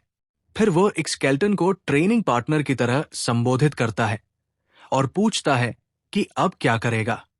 स्केल्टन उस पर स्वॉर्ड से हमला करता है और कत्ल आसानी से बच जाता है। फिर वो स्केल्टन का हाथ पकड़ता है और मुस्कुराते हुए पूछता है, अब क्या करेगा। उसके बाद वह स्केल्टन का आर्म अपने हाथों से तोड़ देता है और स्केल्टन आश्चर्यचकित हो जाता है, अपमानित महसूस करता है। कत्ल कुशलता से स्केल्टन का गिरा हुआ स्वॉर्ड दूसरे हाथ से पकड़ता है। कत्ल स्थिति का मजाक बनाता है। स्केल्टन की हैंड स्विचिंग एबिलिटी का मजाक उड़ाता है। जब स्केल्टन फिर हमला करता है, कत्ल उसका हाथ दोबारा पकड़ लेता है। वो ब्लेड तोड़ देता है और स्केल्टन का आर्म अलग कर देता है। स्केल्टन हमला करता रहता है, लेकिन कत्ल आसानी से बचता है। वह स्केल्टन के सीधे वार को अपने हाथों से रोकता है, मुस्कुराता है और स्केल्टन की बुद्धिमत्ता की तारीफ करता है। टीम का एक सदस्य अविश्वास में कराहता है। अलिंड्रो बिल्कुल स्टन्ड है, जैसे ही उसे काताल की इम्पॉसिबल लगने वाली स्ट्रेंथ की रियलिटी का एहसास होता है। अलिंड्रो सोचता है अपने आप से कि यह है एक ट्रू बारबेरियन। काताल स्केल्टन का स्कल निकालता है और फिर उसे अपने पैर के नीचे क्रश कर देता है।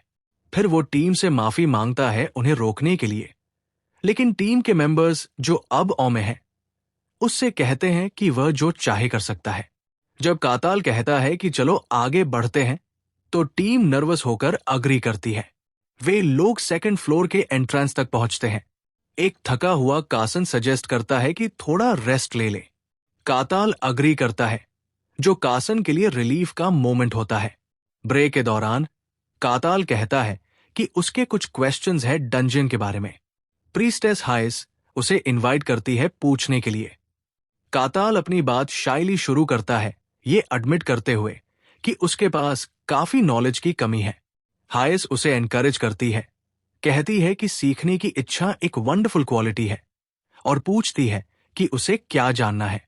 काताल नोटिस करता है कि डंजियन टेरिटरी के काफी पास था। वो पूछता है क्या डंजियंस और मॉन्स्टर्स का लोगों के रहने के पास होना प्रॉब्लम नहीं है। हाइस एक्सप्लेन करती है कि डंजियन मॉन्स्टर्स यूजुअली बाहर नहीं आते और कुछ एक्सेप्शंस होते हैं जो पहले ही डील कर लिए जाते हैं। कासन ऐड करता है कि डंजियंस नेचुरली अपीयर करते हैं, कभी केव्स के फॉर्म में, कभी टावर्स के फॉर्म में। वो बताता है कि मोस्टली ये बड़े पॉपुलेशन सेंटर्स के पास ही अपीयर होते हैं। वो ये भी बताता है कि जब एक डंजियन अपीयर करता है, टेरिटरी उसका डेंजर लेवल असेस करती है और फिर उन जैसे लोगों को भेजा जाता है उसे क्लियर करने के लिए। काताल पूछता है क्या ये डंजियंस टेरिटरी के अंदर भी अपीयर होते हैं? तो प्रीस्टेस क्लैरिफाई करती है कि ये पॉपुलेटेड एरियाज से थोड़ा डिस्टेंस पर ही अपीयर होते हैं। काताल फिर पूछता है, क्या डंजन क्लियर करने पर रिवॉर्ड मिलता है? हाइस कंफर्म करती है, एक्सप्लेन करती है कि यूजुअली टॉप फ्लोर पर एक बॉस होता है और उसे हराने पर काफी रिवॉर्ड्स मिलते हैं और इस लेवल के डंजन के रिवॉर्ड्स काफी अच्छे होते हैं। काताल स्माइल करता है और सोचता है कि ये तो गेम जैसा है, और जब हाइस उससे पूछती है तो वो कहता है कि वह तो अपने आप से बात कर रहा था। फिर वो एक आखिरी क्वेश्चन पूछता है, ये डंजन्स बनाता कौन है? टीम उसकी बात से थोड़ा टेकन अबैक हो जाती है और हाइस जवाब देती है कि ये नेचुरली अपीयर करते हैं, कोई नहीं बनाता इन्हें। काताल को ये अजीब लगता है। वो पॉइंट आउट करता है कि ये पॉपुलेशन सेंटर्स के पास अपीयर करते हैं, जैसे कि ये स्पेशली एक्सप्लोरेशन के लिए बनाए गए हों। वो अपना एनालिसिस कंटिन्यू करता है, कहता है कि ये ऐसे जगह पर अपीयर होते हैं जहां लोग रहते हैं और रिवॉर्ड्स के साथ उन्हें अट्रैक्ट करते हैं। वो कंक्लूड करता है कि ये सब कुछ एक नेचुरल फिनोमिनन से ज्यादा आर्टिफिशियल लगता है। हाइस अस्टॉनिश्ड होती है। उसे रियलाइज होता है कि काताल की बात में सच है और वो एडमिट करती है कि उसने कभी इस बारे में सोचा ही नहीं, क्योंकि ये हमेशा से ऑब्वियस माना गया था। कासन सोचता है अपने आप से कि उसने कभी इस बात को क्वेश्चन ही नहीं किया, क्योंकि ये एक एक्सेप्टेड प्रिंसिपल था, और वो वंडर करता है कि ये बारबेरियन ऐसे ट्रूथ को क्वेश्चन कैसे कर रहा है। वो कंक्लूड करता है कि बारबेरियंस एक इग्नोरेंट और सैवेज रेस है, क्रूएल और मर्सिलेस बीइंग्स, और ये फैक्ट कभी चेंज नहीं हुआ। कासन अपने थॉट्स कंटिन्यू करता है, सोचता है क्या ये बारबेरियन रियली नॉर्मल है? काताल सबका अटेंशन लेता है, पूछता है क्या सब रेस्ट कर चुके हैं? टीम के मेंबर्स नर्वसली कंफर्म करते हैं कि हाँ। काताल चीयरफुली कहता है कि चलो फिर से निकलते हैं। टीम डंजन के और अंदर जाती है। वे लोग कुछ एनकाउंटर करते हैं और काताल पूछता है कि ये क्या है? कासन एक्सप्लेन करता है कि ये एक ट्रेजर चेस्ट है, लैबिरिंथ का रिवॉर्ड, और कहता है कि अगर काताल इसे खोल सकता है तो वो उसका हो सकता है। वो ऐड करता है कि इस लेवल के चेस्ट को ओपन करने के लिए एक स्किल्ड थीफ चाहिए होता है, जिसके पास प्रूवन लॉक पिकिंग एबिलिटी हो। कासन ये भी कहता है कि ऐसा थीफ तो कभी डंजन में आता ही नहीं, इसलिए वो सजेस्ट करता है कि इसे छोड़ देना चाहिए। पर काताल सिंपली कासन से कहता है कि इसे खोलो। कासन शॉक हो जाता है। काताल पॉइंट आउट करता है कि ये एक ट्रेजर चेस्ट है और कासन एक थीफ है। काताल एंथुजियास्टिकली एक्सप्लेन करता है कि ट्रेजर चेस्ट्स खोलना एक थीफ का एसेंस होता है और वो एक्साइटेड है देखने के लिए एक थीफ की स्किल्स। कासन सोचता है कि काताल गलत नहीं है, लेकिन प्रॉब्लम यह है कि अगर वो कर सकता तो यहां होता ही नहीं। उसकी इंटरनल स्ट्रगल उसकी लैक ऑफ सेल्फ कॉन्फिडेंस को दिखाती है। वो सिर्फ एक माइनर थीफ है जिसे थीव्स गिल्ड ने भी रिकॉग्नाइज नहीं किया, और उसके पास लॉक पिकिंग स्किल्स नहीं है। वो काताल को सच नहीं बता सकता, डर के मारे कि उसकी आंखों का एक्साइटमेंट डिसपॉइंटमेंट में बदल जाएगा। काताल इंटरवीन करता है जब उसे हेजिटेशन दिखता है, पूछता है क्या वह इतना भी नहीं कर सकता, और उसे यूजलेस बुलाता है। डर के मारे कासन अग्री करता है ट्राई करने के लिए। जब वो काम करता है, उसे काताल की पियर्सिंग गेज फील होती है अपने पीछे। वो टेरर में सोचता है कि अगर फेल हुआ तो जिंदा नहीं बचेगा। वो डेस्परेटली याद करने की कोशिश करता है वो स्किल्स जो उसने एक और थीफ को यूज करते हुए देखी थी जब वो उसका पोर्टर था। वो अपनी जान दाव पे लगा के पूरा फोकस करता है। काताल उसकी इंटेंस एफर्ट को देखकर पजल होता है। एक क्लिक के साथ कासन सक्सेसफुल होता है और आंखों में आंसुओं के साथ अनाउंस करता है कि चेस्ट खुल गया। हाईएस्ट जेन्युइन एडमिरेशन एक्सप्रेस करती है, कहती है ये अमेजिंग है और उसने कभी नहीं सोचा था कि वह एक स्किल्ड थीफ को ट्रेजर चेस्ट खोलते देखेगी। काताल उसे उसकी इंप्रेसिव वर्क के लिए कंग्रेचुलेट करता है। कासन एक एग्जिस्टेंशियल क्राइसिस से गुजरता है। उसने हमेशा अपने बेस्ट करने पर गर्व किया था जिंदा रहने के लिए, लेकिन इस मोमेंट में वो अपनी इस बिलीफ को फर्स्ट टाइम क्वेश्चन करता है। सोचता है क्या उसने कभी ट्रूली अपना बेस्ट दिया है। और इस मोमेंट के साथ कासन अपना गर्व खो देता है। काताल पूछता है ट्रेजर का वैल्यू क्या है, और कासन एस्टिमेट करता है कि ये एवरेज फैमिली के लिए 1 महीने तक काफी है। काताल कासन से कहता है कि रिवॉर्ड्स ऑर्गेनाइज करे। जैसे ही कासन ट्रेजर को सॉर्ट करने लगता है, वो अचानक से टेरर में चिल्लाता है। टीम कॉशियसली आगे बढ़ती है और अपने रास्ते कंटिन्यू करती है। उन्हें एक और स्केल्टन ग्राउंड पर पड़ा मिलता है और काताल उन्हें रुकने के लिए कहता है। काताल नोटिस करता है कि वहां 4 स्कल्स हैं, डिड्यूस करता है कि टोटल 4 स्केल्टन्स हैं और अनाउंस करता है कि वह इनमें से 3 का ख्याल रखेगा। टीम स्टन हो जाती है। काताल स्माइल के साथ कहता है कि लास्ट स्केल्टन उनके लिए छोड़ रहा है। कासन रियलाइज करता है कि ये एक रियल फाइट और टेस्ट है उनके लिए, और टीम के बाकी लोग भी सिचुएशन को समझ जाते हैं और अग्री करते हैं। स्केल्टन्स हड्डियों के पाइल से असेंबल होने लगते हैं, एक साइट जो कासन के लिए टेरिफाइंग होती है। 4 स्केल्टन्स उठकर उनके सामने खड़े हो जाते हैं। कासन सबको एंगेज होने का ऑर्डर देता है और प्रीस्टेस हाइस अपनी प्रेयर चांट करना शुरू करती है। द स्केल्टन्स उनकी तरफ दौड़ते हैं। जैसे ही एक कसन की तरफ लीप करता है, कैटल बाकी स्केल्टन्स को पकड़ लेता है। उनसे कहता है कि वो इस रेयर सीन को स्पॉइल न करें। एक स्केल्टन एलिसैंड्रो पे अटैक करता है, जो उसे अपनी शील्ड से ब्लॉक करता है। एलियांड्रो उस अटैक से बच जाता है और कसा उसी स्केल्टन पे अटैक करने के लिए जंप करता है। वो shadow of illusion spell cast करता है, जो स्केल्टन पे लगती है और उसे स्टैगर कर देती है।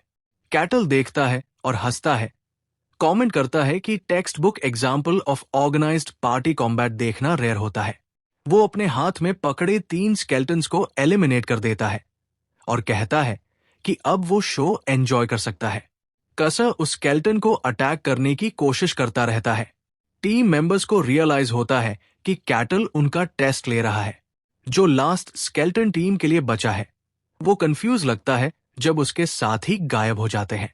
कसा अपने आप से सोचता है कि अगर उन्होंने वीकनेस दिखाई तो वो मर जाएंगे।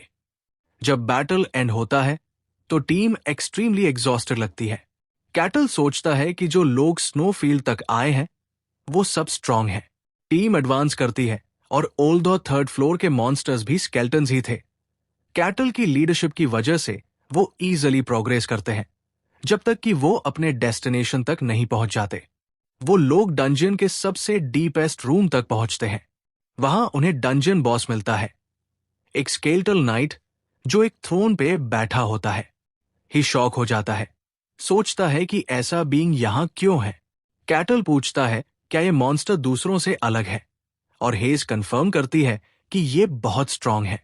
वो एक्सप्लेन करती है कि स्केल्टल नाइट एक ऐसा अपोनेंट है जिससे सिर्फ नाइट लेवल के लोग ही फेस कर सकते हैं, और ये मॉन्स्टर उनकी एबिलिटी से बाहर है। फिर वो पूछता है कि अगर वो वापस लौटने का डिसाइड करते हैं तो क्या होगा। कसा एक्सप्लेन करता है कि उस केस में टेरिटरी एक इन्वेस्टिगेशन करेगी, और अगर डिसीजन रीजनेबल निकला तो यूजुअली बिना इश्यूज के मैटर रिजॉल्व हो जाता है। कैटल टीम के विद्रो होने के डिसीजन को रीजनेबल डिस्क्राइब करता है। थ्रोन पे बैठा स्केल्टल नाइट एक ऑमिनस एनर्जी रेडिएट करता है। कैटल उसके पास जाता है, एडमायर करता है कि ये एक ऐसा स्केल्टन है जो अपना फॉर्म मेंटेन कर सकता है। स्केल्टल नाइट अपने थ्रोन से उठता है और अपनी स्वॉर्ड ड्रॉ करता है। हेज उसके डेंजर के लिए वार्न करती है।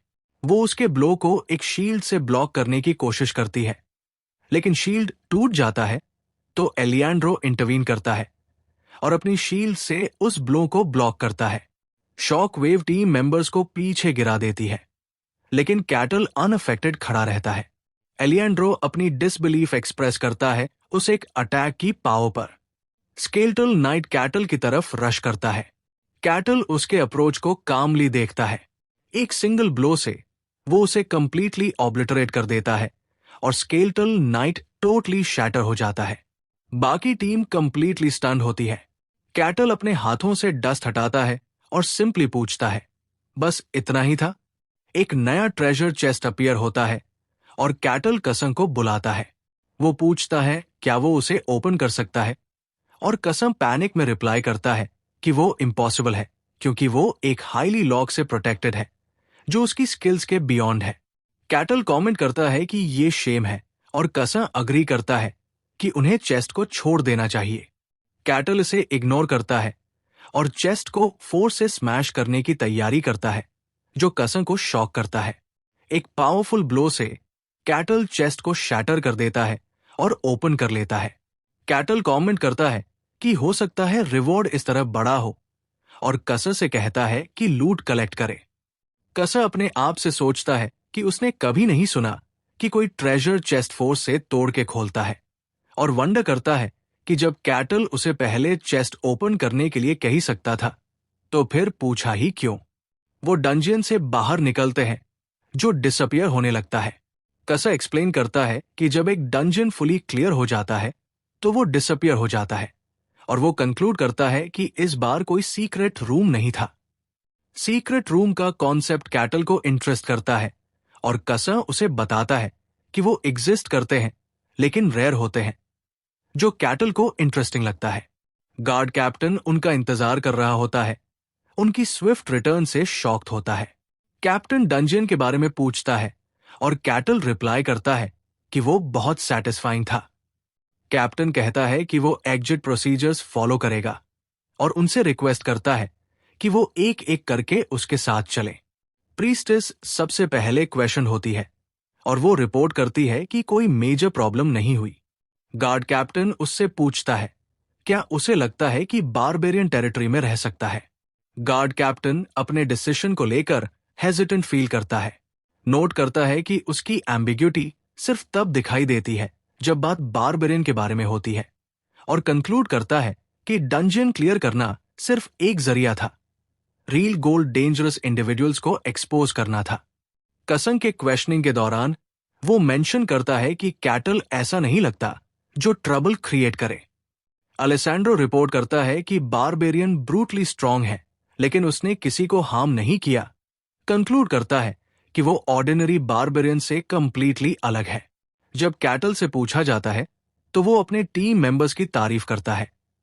कसम के एक्सेलेंट ट्रैप डिसार्मिंग और चेस्ट ओपन करने की कोशिश के लिए, एलिएंड्रो के वॉरियर के रूप में फ्रंट लाइन होल्ड करने के लिए, और हेज के प्रेस के लिए जो उन्हें बैटल में सपोर्ट करते हैं। कैप्टन को ये म्यूचुअल प्रेस अनयूजुअल लगता है, क्योंकि जब स्ट्रेंजर्स को मजबूरी में एक साथ काम करना पड़ता है तो यूजुअली ऐसी तारीफ नहीं होती। कैप्टन अपना डिसीजन लेता है और उन्हें टेरिटरी में एंटर करने की परमिशन दे देता है, लेकिन वार्न करता है कि अगर उन्होंने कोई ट्रबल क्रिएट किया तो उन्हें एक्सपेल कर दिया जाएगा। फिर वो उन्हें डंजियन क्लियर करने का रिवॉर्ड देता है और कहता है कि वो उसे अपने बीच डिवाइड कर ले, जो कसम को इंप्रेस करता है, जो नोट करता है कि कभी कभी गार्ड्स रिवॉर्ड को खुद के लिए भी रख लेते हैं। कैटल चीयरफुली अनाउंस करता है कि रिवॉर्ड फेयरली डिवाइड होना चाहिए। बाकी मेंबर्स कंफ्यूज्ड होते हैं और अपने शेयर को रिफ्यूज करते हैं, कहते हैं कि उन्हें कोई जरूरत नहीं, लेकिन कैटल इंसिस्ट करता है कि उन्होंने डंजियन एक टीम के रूप में क्लियर किया है तो रिवॉर्ड फेयरली शेयर होना चाहिए, और वो कोई ऑब्जेक्शन एक्सेप्ट नहीं करेगा। फिर वो एंथुजियास्टिकली सजेस्ट करता है कि वो पास के टैवर्न में ड्रिंक करके सेलिब्रेट करें। टीम नर्वसली अग्री करती है, लेकिन वो असल में डर रहे होते हैं और विश करते हैं कि बस सेफली घर लौट जाए। जब टीम टेरिटरी में एंटर करती है, कैप्टन सोचता है उस रिपोर्ट के बारे में जो वो फाइल करेगा, फोकस करते हुए इस बात पर कि एक बारबेरियन ने एक स्केलेटल नाइट को एक सिंगल ब्लो में एलिमिनेट कर दिया। वो कंक्लूड करता है कि कैटल कोई ऑर्डिनरी बारबेरियन नहीं है, बल्कि ब्रूटली स्ट्रांग है, कम से कम नाइट लेवल का, और वो एक अनॉमलस और लेजेंडरी बीइंग है। कैप्टन अपने एक सबऑर्डिनेट को गेट गार्ड करने के लिए ऑर्डर देता है जब तक वो लॉर्ड को रिपोर्ट करने जाता है। The captain enters the throne room अपना रिपोर्ट देने के लिए। बार्किन टेरिटरी का लॉर्ड लूक बार्किन उससे मैटर के बारे में पूछता है। कैप्टन बताता है कि एक बारबेरियन टेरिटरी में अपीयर हुआ है। जब लॉर्ड पूछता है कि क्या उसने उसे एंटर करने की परमिशन दी थी, कैप्टन कंफर्म करता है, एक्सप्लेन करते हुए कि उसे कोई बड़ा प्रॉब्लम नहीं लगा। लॉर्ड फिर पूछता है कि प्रॉब्लम क्या है। तब कैप्टन एक्सप्लेन करता है कि प्रॉब्लम यह है कि वो बारबेरियन इतना स्ट्रांग है कि वो खुद प्रॉब्लम बन सकता है। लॉर्ड पूछता है कि वो कितना स्ट्रांग है। कैप्टन बताता है कि उसने एक स्केलेटल नाइट को सिर्फ एक ही ब्लो में एलिमिनेट कर दिया। लॉर्ड ये इंफॉर्मेशन रिपीट करता है, नोट करते हुए कि ऐसे मॉन्स्टर को डिफीट करने के लिए एटलीस्ट एक नाइट की स्ट्रेंथ चाहिए। वो रिफ्लेक्ट करता है कि बारबेरियंस असल में सिंपल और अनएजुकेटेड बीइंग्स होते हैं जो हर चीज ब्रूट फोर्स से सॉल्व करते हैं। फिर वो कंक्लूड करता है कि कत्ल एटलीस्ट फर्स्ट रैंक है। कैप्टन कंफर्म करता है कि ये सबसे ज्यादा पॉसिबल सिनारियो है, लेकिन ये पॉसिबिलिटी भी रूल आउट नहीं करता कि वो और भी स्ट्रांग हो सकता है। लॉर्ड सोचता है कि इतना पावरफुल वॉरियर, एक बारबरियन जो मानता है कि माइट इज राइट, टेरिटरी में एक हेडेक बनेगा। वो ऑर्डर देता है कि उसे समन किया जाए। वो एक्सप्लेन करता है कि इतने पावरफुल इंसान का सिर्फ प्रेजेंस ही एक रिस्क है और वो खुद उसे देखना प्रेफर करेगा, चाहे डेंजर हो। जब कैप्टन लॉर्ड की सेफ्टी की कंसर्न एक्सप्रेस करता है, लॉर्ड उसे रियश्योर करता है कि उसके पास अपना नाइट है। एक ह्यूज आर्मोर्ड नाइट थ्रोन के पीछे अपीयर होता है, जिससे देखकर कैप्टन शॉक हो जाता है। लॉर्ड बार्किन अपने नाइट से उसकी ओपिनियन पूछता है। नाइट कॉन्फिडेंटली रिप्लाई करता है कि चाहे कैटल स्ट्रांग हो, वो सिर्फ एक इग्नोरेंट बारबेरियन है और उसका मैच कभी नहीं बन सकता उसकी स्वॉर्ड्समैनशिप के अगेंस्ट, जो उसने डायरेक्टली एक ग्रेट स्वॉर्ड मास्टर से सीखी है। लॉर्ड डिसाइड करता है कि वो खुद बारबेरियन से बात करेगा और ऑर्डर देता है कि उसे समन किया जाए। इस बीच कैटल अपनी टीम के साथ एक टैवर्न में सेलिब्रेट कर रहा होता है। बाकी टीम कंप्लीटली एग्जॉस्टेड लग रही होती है कत्ल के massive apatite for food and drink से। कत्ल कमेंट करता है कि फूड डिलिशियस है और जगह क्वाइट है। फिर कहता है कि वो सब अपनी मर्जी से खाएं, सब उसके टैब पर है। वो एलियंड्रो की तरफ टर्न करता है और कंफर्म करता है कि वो एक पैलडिन है। फिर उससे पूछता है कि वो किस टाइप की होली पावर यूज करता है, क्योंकि डंजन में उसने उसे कुछ भी यूज करते हुए नहीं देखा। एलियंड्रो नर्वसली एक्सप्लेन करता है कि वो अभी ट्रेनिंग फेज में है और उसकी डिवाइन पावर अभी अवेकन नहीं हुई। कैटल कमेंट करता है कि ये एक पिटी है। फिर वो प्रीस्टेस हेज से पूछता है कि क्या उसके गॉड कुशिया का कोई टेम्पल नियर बाय है। हेज रिप्लाई करती है कि उसे नहीं लगता, क्योंकि उसका गॉड ज्यादा वाइडली वेलकम नहीं है। बताया जाता है कि कुशिया एक God of lies and deceit है, जो एक आउटकास्ट और रिजेक्टेड डेटी है। हेज पूछती है कत्ल से कि वो एक्चुअली कितना स्ट्रांग है। कत्ल रिप्लाई करता है कि उसे अपना रैंक शो नहीं है, क्योंकि वो अभी रिसेंटली स्नोफील्ड से निकला है। और फिर वो उनसे स्केलेटल नाइट की स्ट्रेंथ के बारे में पूछता है। हेज एक्सप्लेन करती है कि स्केलेटल नाइट का सामना करने के लिए एटलीस्ट सेकंड रैंक होना पड़ता है और उसे सिंगल ब्लो में डिफीट करने के लिए, जैसे कैटल ने किया, फर्स्ट रैंक होना जरूरी है। कैटल कंक्लूड करता है कि उसका power level second rank consider किया जा सकता है। इसी वक्त टैवर्न का पैनिक्ड ओनर उन्हें इंटरप्ट करता है और अनाउंस करता है कि टैवर्न अब क्लोज हो रहा है, बारबेरियन की प्रेजेंस से टेरिफाइड होकर। कैटल अपोलोजाइज करता है और सबसे कहता है कि वो चले जाएं। जब वो उनसे पूछता है कि उनके पास कोई और प्लान है, सब पैनिक में असर्ट करते हैं कि वो बहुत बिजी है। कैटल रिग्रेट एक्सप्रेस करता है और उनसे फेयरवेल बोलता है, होप करता है कि वो उन्हें दोबारा मिले। लेकिन उनकी कलेक्टिव थॉट होती है कि वो कभी उससे दोबारा नहीं मिलना चाहते। बाद में कैटल एक इनके बेड पर रेस्ट कर रहा होता है। वो ग्रेटफुल होता है कि डंजन रिवॉर्ड्स की वजह से वो इन अफोर्ड कर पाया। उसके लिए ये जगह स्नोफील्ड के कंपैरिजन में एक पैराडाइस लगती है। वो अपने लॉन्ग जर्नी के बारे में सोचता है जो उसने सिविलाइजेशन तक आने के लिए की और उसकी डिजायर एक्सप्लोर करने की। वो डिसाइड करता है कि वो एडवेंचर पर जाना चाहता है और डेस्टिनेशंस कंसिडर करता है, जैसे elf sanctuary, tower of magic और रॉयल कैपिटल। उसकी नींद एक वायलेंट नॉक से टूट जाती है। डोर पर गार्ड कैप्टन होता है, जो उसे वेक करने के लिए सॉरी बोलता है। कैप्टन उसे इन्फॉर्म करता है कि लॉर्ड उसे पर्सनली देखना चाहता है। कैटल इंटरेस्ट शो करता है कि इस लैंड का मास्टर उसे मिलना चाहता है। वो चीयरफुली अग्री करता है। जब वो अपने कपड़े पहन रहा होता है, कैप्टन पजल होता है उसके इतने इजी अग्रीमेंट पर और वंडर करता है कि क्या वो सही जगह आया है। जैसे ही केटल टेरिटरी में वॉक करता है, जो उसने पहले सिर्फ नाइट में देखी थी, वो डे टाइम सीन को एब्सोल्युटली वंडरफुल पाता है। वो हैप्पीली सोचता है कि अगर इस तरह की लकी फैंटेसी उसके सामने आती रहे तो वो हमेशा वेलकम करेगा। साथ चलने वाला गार्ड बिविल्डर्ड होता है और डिसाइड करता है कि उसे डिस्ट्रैक्ट करना चाहिए जितना पॉसिबल हो। गार्ड कैप्टन अनाउंस करता है बारबेरियन की अराइवल को लॉर्ड के सामने, जो ऑर्डर देता है कि उसे अंदर लाया जाए। कैटल थ्रोन रूम में एंटर करता है। लॉर्ड लूक बार्किन, जो बार्किन टेरिटरी का मास्टर है किंगडम ऑफ गहनरा में, उसका वेलकम करता है। दोनों हैंडशेक करते हैं और केटल एक्सप्रेस करता है कि उसे प्लेजर है राइटफुल लॉर्ड से मिलकर। वो अपना इंट्रोडक्शन देता है as Kettle the barbarian. Guard shock हो जाता है ये देखकर कि एक बारबेरियन अपना हेड बो कर रहा है।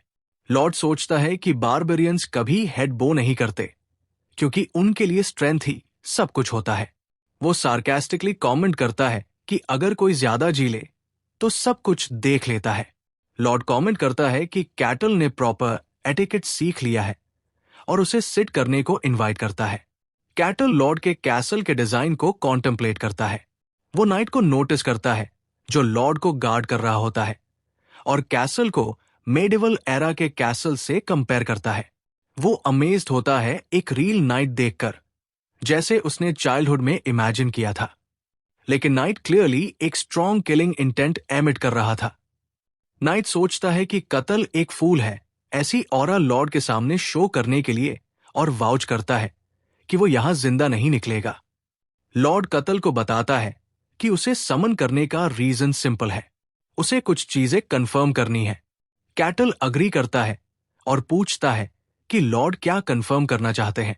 जब लॉर्ड उससे उसके ओरिजिन के बारे में पूछता है, कत्ल रिप्लाई करता है कि वो दुनिया के सबसे कोल्डेस्ट जगह से आया है, एक वर्ल्ड जो कंप्लीटली व्हाइट में कवर्ड है। वो स्पेसिफाई करता है कि वो व्हाइट स्नो फील्ड से आया है, जिससे सुनकर लॉर्ड और उसका नाइट शॉक हो जाते हैं। द लॉर्ड रियलाइज करता है कि कत्ल सच में एक बारबेरियन है, लेजेंड से, एक ऐसा फैक्ट जो एक्सेप्ट करना मुश्किल है। कैटल ऐड करता है कि वो एक हॉरिफिक जगह थी और लॉर्ड एक्सेप्ट करे या न करे, ये उसकी चॉइस है। लॉर्ड टॉपिक चेंज करता है और एक अलग सवाल पूछता है कि कैटल कितना स्ट्रांग है। कैटल क्वेश्चन को रीफ्रेज करके कहता है कि मैटर ये नहीं है कि वो कितना स्ट्रांग है, बल्कि ये है कि उसकी स्ट्रेंथ कितनी डेंजरस है। वो जवाब देता है कि ये गलत सवाल है, क्योंकि उसे स्नोफील्ड के बाहर के स्टैंडर्ड्स नहीं पता। लॉर्ड एक तरीका सजेस्ट करता है उसकी स्ट्रेंथ जानने का, एक ड्यूअल उसके नाइट्स में से एक के साथ, एक हैंडसम रिवॉर्ड के प्रॉमिस के साथ। कैटल वर्ड ड्यूअल रिपीट करता है और लॉर्ड कंफर्म करता है कि यह बैटल टू द डेथ नहीं होगा। कैटल स्माइल करता है और कहता है कि उसे ये आइडिया पसंद आया। वो सिर्फ एक नाइट के साथ ड्यूअल करने के थॉट से एक्साइटेड फील करता है। उसके थॉट्स दिखाते हैं उसका इमेंस एक्साइटमेंट, सिर्फ इसलिए नहीं कि वो एक नाइट से ड्यूअल करेगा, बल्कि इसलिए भी कि वो एक नाइट है फैंटेसी वर्ल्ड का, एक ऐसा बीइंग जो मिस्टीरियस पावर और ऑरा यूज करता है। कैटल एक्साइटेडली सोचता है कि वो इस ड्यूअल का सच में इंतजार कर रहा है, इसे एक चांस कंसिडर करते हुए रियल नाइट की स्किल्स को अप क्लोज विटनेस करने का। कॉन्ट्रास्ट में लॉर्ड बार्किन सोचता है कि चाहे कैटल कितना भी पोलाइट हो, बारबेरियन एक बारबेरियन ही रहता है और उसकी बीस्टली नेचर जो फाइटिंग एंजॉय करती है वो चेंज नहीं होती। दोनों कॉम्बैटेंट्स अपने आप को एक लार्ज ड्यूअलिंग अरीना में पाते हैं। लॉर्ड मैच की शुरुआत अनाउंस करता है, ये होप एक्सप्रेस करते हुए कि कोई ब्लड न शेड हो। नाइट एरोगेंटली कैटल से कहता है कि उसके स्वॉर्ड्समैनशिप देखना एक ऑनर समझो। कैटल रिप्लाई करता है कि वो भी ऐसा ही होप करता है। नाइट कैटल की कामनेस से एंग्री हो जाता है और वाव करता है उसे स्किल्स का वास्ट डिफरेंस दिखाने का। नाइट अपना अटैक लॉन्च करता है, उसकी स्वॉर्ड 3 में मल्टीप्लाई होती हुई लगती है। कैटल इस टेक्निक से सरप्राइज हो जाता है और रियलाइज करता है कि ये सिर्फ इल्यूजन नहीं है, बल्कि 3 स्वॉर्ड्स रियल है, और वो वंडर करता है कि क्या यही स्वॉर्ड्समैनशिप है। नाइट इंप्रेस्ड होता है कि कैटल ने उसका अटैक एक नैरो मार्जिन से डॉज किया, लेकिन वो फॉलो अप को जरूरी नहीं समझता। कैटल अपनी फिंगर के सिंपल फ्लिक से स्वॉर्ड शैटर कर देता है और नाइट कंफ्यूज्ड हो जाता है, वंडर करते हुए कि ये क्या था। उसके रियलाइज करने से पहले ही कैटल उसका फेस ग्रैब करता है, उसे दूर थ्रो करता है और नाइट एक ही ब्लो में डिफीट हो जाता है।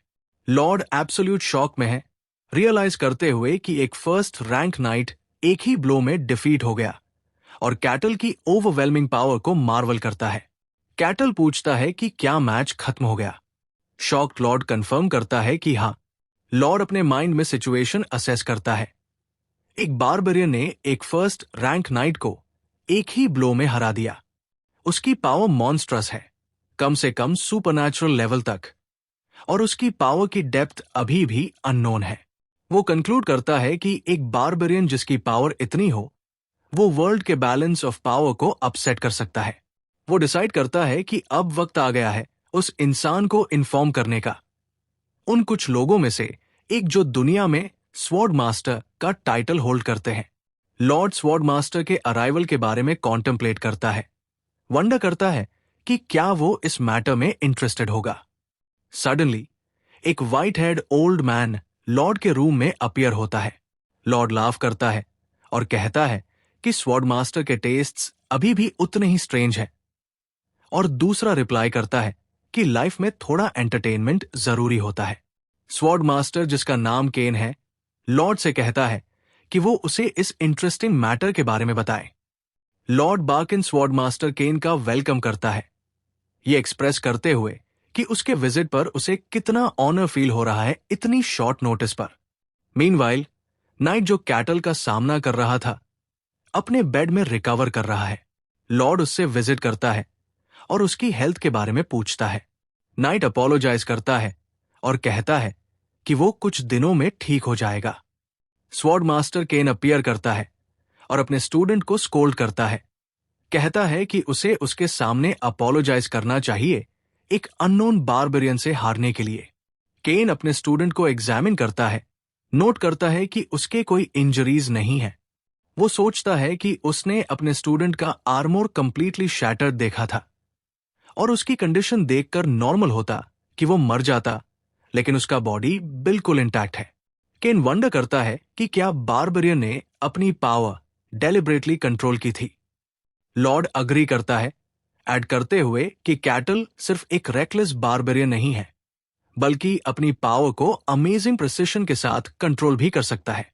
केन कंक्लूड करता है कि इतना रिस्ट्रेन दिखाना मतलब कैटल की पावर नाइट के लेवल से बहुत ज्यादा है, और वो कम से कम सुपरनैचुरल लेवल पर है। केन डीप थॉट में चला जाता है। लॉर्ड बार्किन उससे अपनी ओपिनियन पूछता है, कत्ल की स्ट्रेंथ को अपनी स्ट्रेंथ से कंपेयर करते हुए।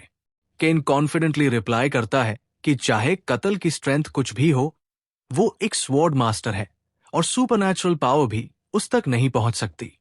लेकिन केन नोट करता है कि कत्ल ने ऑरा यूज नहीं किया, और फिर भी उसके पास इतनी इमेंस पावर है।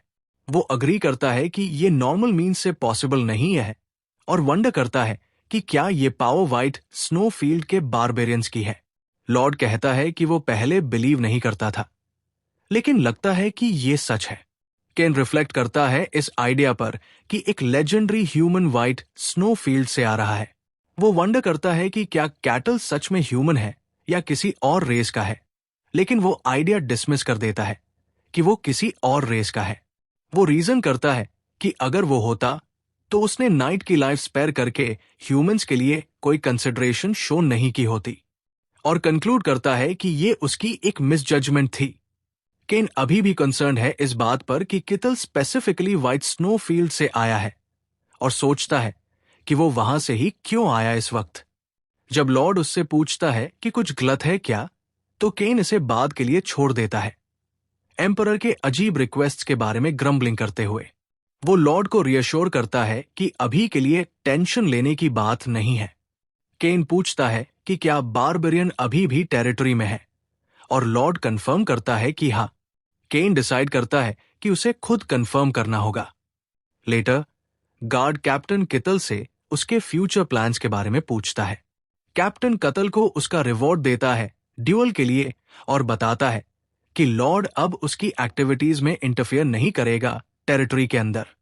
कतल सोचता है कि हालांकि उसके प्लान्स फिक्स नहीं है, लेकिन एक ऑफिशियली रिकॉग्नाइज्ड आइडेंटिटी होना अच्छा होगा फ्यूचर ट्रबल अवॉइड करने के लिए। कैप्टन एक्सप्लेन करता है कि इसके लिए दो तरीके हैं, या तो एक हाई लेवल स्पॉन्सर मिले या मर्सनरी बन जाओ। वो इलैबोरेट करता है कि अगर वो एक मर्सनरी के तौर पर अचीवमेंट्स का रिकॉर्ड बनाए और गिल्ड से रिकॉग्निशन मिले तो उसकी आइडेंटिटी ऑफिशियली रिकॉग्नाइज हो सकती है। गार्ड कैप्टन सोचता है कि स्पॉन्सर लेना ज्यादा सूटेबल होगा इस बारबेरियन स्ट्रेंथ वाले बंदे के लिए, क्योंकि लॉरेंक मर्सनरीज को सिर्फ एरेंड बॉयज की तरह ट्रीट किया जाता है। लेकिन कैटल को मर्सनरी बनने का आइडिया ज्यादा पसंद आता है। रिक्वेस्ट्स लेना, मॉन्स्टर्स किल करना, उसके लिए ये एक फैंटेसी रोमांस की एसेंस लगता है।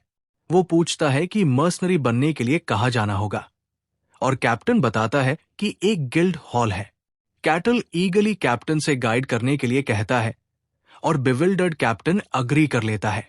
नरेशन एक्सप्लेन करता है कि हालांकि कुछ लोग मर्सनरीज को रोमांटिक फिगर्स कहते हैं, असल में वो सोसाइटी का सबसे लोएस्ट रंग होते हैं जिन्हें ऑफिशियल स्टेटस नहीं होता।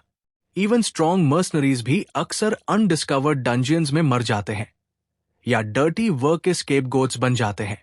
जब कैटल मर्सनरी गिल्ड पहुंचता है, वो जगह केओस में होती है एक वायलेंट ब्रॉल की वजह से। दो मर्सनरीज एक दूसरे पर गालियां बरसा रहे होते हैं। ऑनलुकर्स फाइट पर बेट लगाते हैं। तब एक वुमन रिसेप्शनिस्ट रोजा से न्यू रिक्रूट्स के बारे में पूछती है। रोजा साय करते हुए कहती है कि सब वेयरडोज और होपलेस है। वो मेंटली लिस्ट करती है रिक्रूट्स। एक मैडमैन जो अपने आप को होली नाइट कहता है, एक थीफ, और एक नन जिसको कोई ट्रस्ट नहीं करता because of the God she worships. रोजा लैमेंट करती है कि कोई रिस्पेक्टेबल लोग शो अप नहीं हुए और विश करती है कि कोई हैंडसम प्रिंस व्हाइट हॉर्स पर आके उसे इस जॉब से बचा ले। तभी कतल गिल्ड में एंटर करता है, जिससे वो सरप्राइज हो जाती है। कैटल सर्वे करता है प्लेस को और रिकॉग्नाइज करता है कि यही गिल्ड हॉल है। फाइट इमीडिएटली रुक जाता है और सब बारबेरियन को शॉक में देखते हैं। कैटल रिसेप्शनिस्ट डेस्क पर जाकर अनाउंस करता है कि वो मर्सनरी बनना चाहता है। फ्लस्टर्ड रोजा उससे पूछती है कि इसका पर्पस क्या है। कतल एक्सप्लेन करता है कि रीजंस अलग अलग हैं, लेकिन उसने सुना है कि मर्सनरी बन के ऑफिशियल स्टेटस मिल सकता है। रोजा कंफर्म करती है, लेकिन वार्न करती है कि उसके लिए solid track record of achievements चाहिए होगा। कैटल अग्री करता है तो रोजा उसका रजिस्ट्रेशन कर देती है 5 सिल्वर कॉइन्स में। उसका नेम और एज पूछती है। वो अपना नाम कैटल बताता है, लेकिन एज नहीं जानता तो रोजा अप्रॉक्स लिख देती है। रजिस्ट्रेशन कंप्लीट होने के बाद वो उसे मर्सनरी टैग देती है।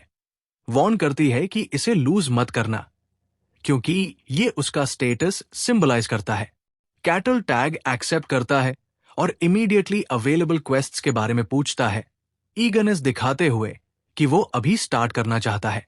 रोजा उससे लिस्ट ऑफ क्वेस्ट्स दिखाती है और कैटल शॉक हो जाता है कि लिस्ट में सिर्फ एफ्रैंक क्वेस्ट्स है, जैसे हर्ब्स गैदर करना, बेसमेंट, सीवर्स और स्ट्रीट्स क्लीन करना और नाइट वॉच पैट्रोल्स। रोजा नर्वसली एक्सप्लेन करती है कि अभी वो एफ्रैंक मर्सनरी है, इसलिए यही टास्क्स उसके लिए अवेलेबल है, और उसे लगता है कि वो अपनी बारबेरियन प्राइड की वजह से गुस्सा हो जाएगा। जब वो एक्सप्लेन करना स्टार्ट करती है कि काम का रिकॉर्ड बनाने के बाद हार्डर टास्क्स मिलेगा, कैटल उसे इंटरप्ट करता है और कहता है कि वो एक क्वेस्ट ले लेगा। वो हर्ब गैदरिंग क्वेस्ट पॉइंट करता है। रोजा सरप्राइज होकर पूछती है कि क्या वो श्योर है, और कैटल रिप्लाई करता है कि जब तक काम करना जरूरी है उसमें कोई प्रॉब्लम नहीं। कैटल पूछता है कि हर्ब्स कहाँ मिलेंगे। रिसेप्शनिस्ट रोजा उसे बताती है कि उसे विलेज के बाहर जाना होगा और एक पिक्चर दिखाती है रिक्वायर्ड प्लांट की। कैटल कंफर्म करता है और कहता है कि वो जल्दी वापस आएगा, जिसका रोजा हेजिटेंट रिप्लाई करती है। रोजा उसकी कामनेस और एक्सेप्टेंस देखकर बिविल्डर्ड रह जाती है। फॉरेस्ट में कैटल हर्ब की इमेज देखकर कॉन्टेम्पलेट करता है और सोचता है कि शायद ये वुंड्स ट्रीट करने के लिए होता होगा। नोटिंग इट्स स्ट्रेंज अपीयरेंस, वो डिसाइड करता है कि ये उसका पहला मिशन होगा एज अ मर्सनरी। लगभग 1 घंटे बाद कैटल वापस मर्सनरी गिल्ड आता है। वो एक ह्यूज पाइल ऑफ हर्ब्स लाता है और पूछता है कि क्या ये क्वांटिटी इनफ है। रोजा शॉक हो जाती है और हर्ब्स एग्जामिन करने पर उनकी एक्सलेंट कंडीशन देखकर और भी सरप्राइज होती है, क्योंकि ज्यादातर मर्सनरीज उन्हें केयरलेसली पिक करते हैं। कैटल प्राउडली डिक्लेयर करता है कि अपीयरेंस के बावजूद वो अपने डेलिकेट टच में कॉन्फिडेंट है। रोजा उसका हार्ड वर्क थैंक करते हुए उसे रिवॉर्ड देती है, एक single silver coin. Kettle realise करता है कि ये अमाउंट बस सबसे सस्ती मील खरीदने लायक है, लेकिन वो डीपली मूव्ड होता है क्योंकि ये पहली बार है जब उसने ऑनेस्टली लेबर से पैसा कमाया है। वो अस्टॉनिश्ड रोजा से कहता है कि वो बहुत सैटिस्फाइड है और पूछता है कि क्या वो तुरंत एक और मिशन ले सकता है। रोजा कंफ्यूज होती है, सोचती है कि इतने मीगर रिवॉर्ड से खुश होना इम्पॉसिबल है। कतल एक्सप्लेन करता है कि वो जितना काम हो सके करना चाहता है जब तक दिन खत्म नहीं हुआ। रोजा सोचती है कि वो इतना हैप्पी क्यों लग रहा है और कंक्लूड करती है कि ये नया मर्सनरी भी एक वियर्डो है। टाइम पास होता है और cattle warehouse cleaning mission choose करता है।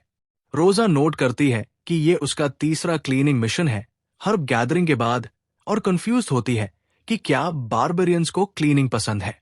हेजिटेंटली रोजा उसकी रिक्वेस्ट अप्रूव कर देती है। कैटल वेयरहाउस पहुंचता है और अनाउंस करता है कि वो क्लीन करने आया है। वेयरहाउस ओनर एक बारबेरियन देखकर पैनिक हो गया।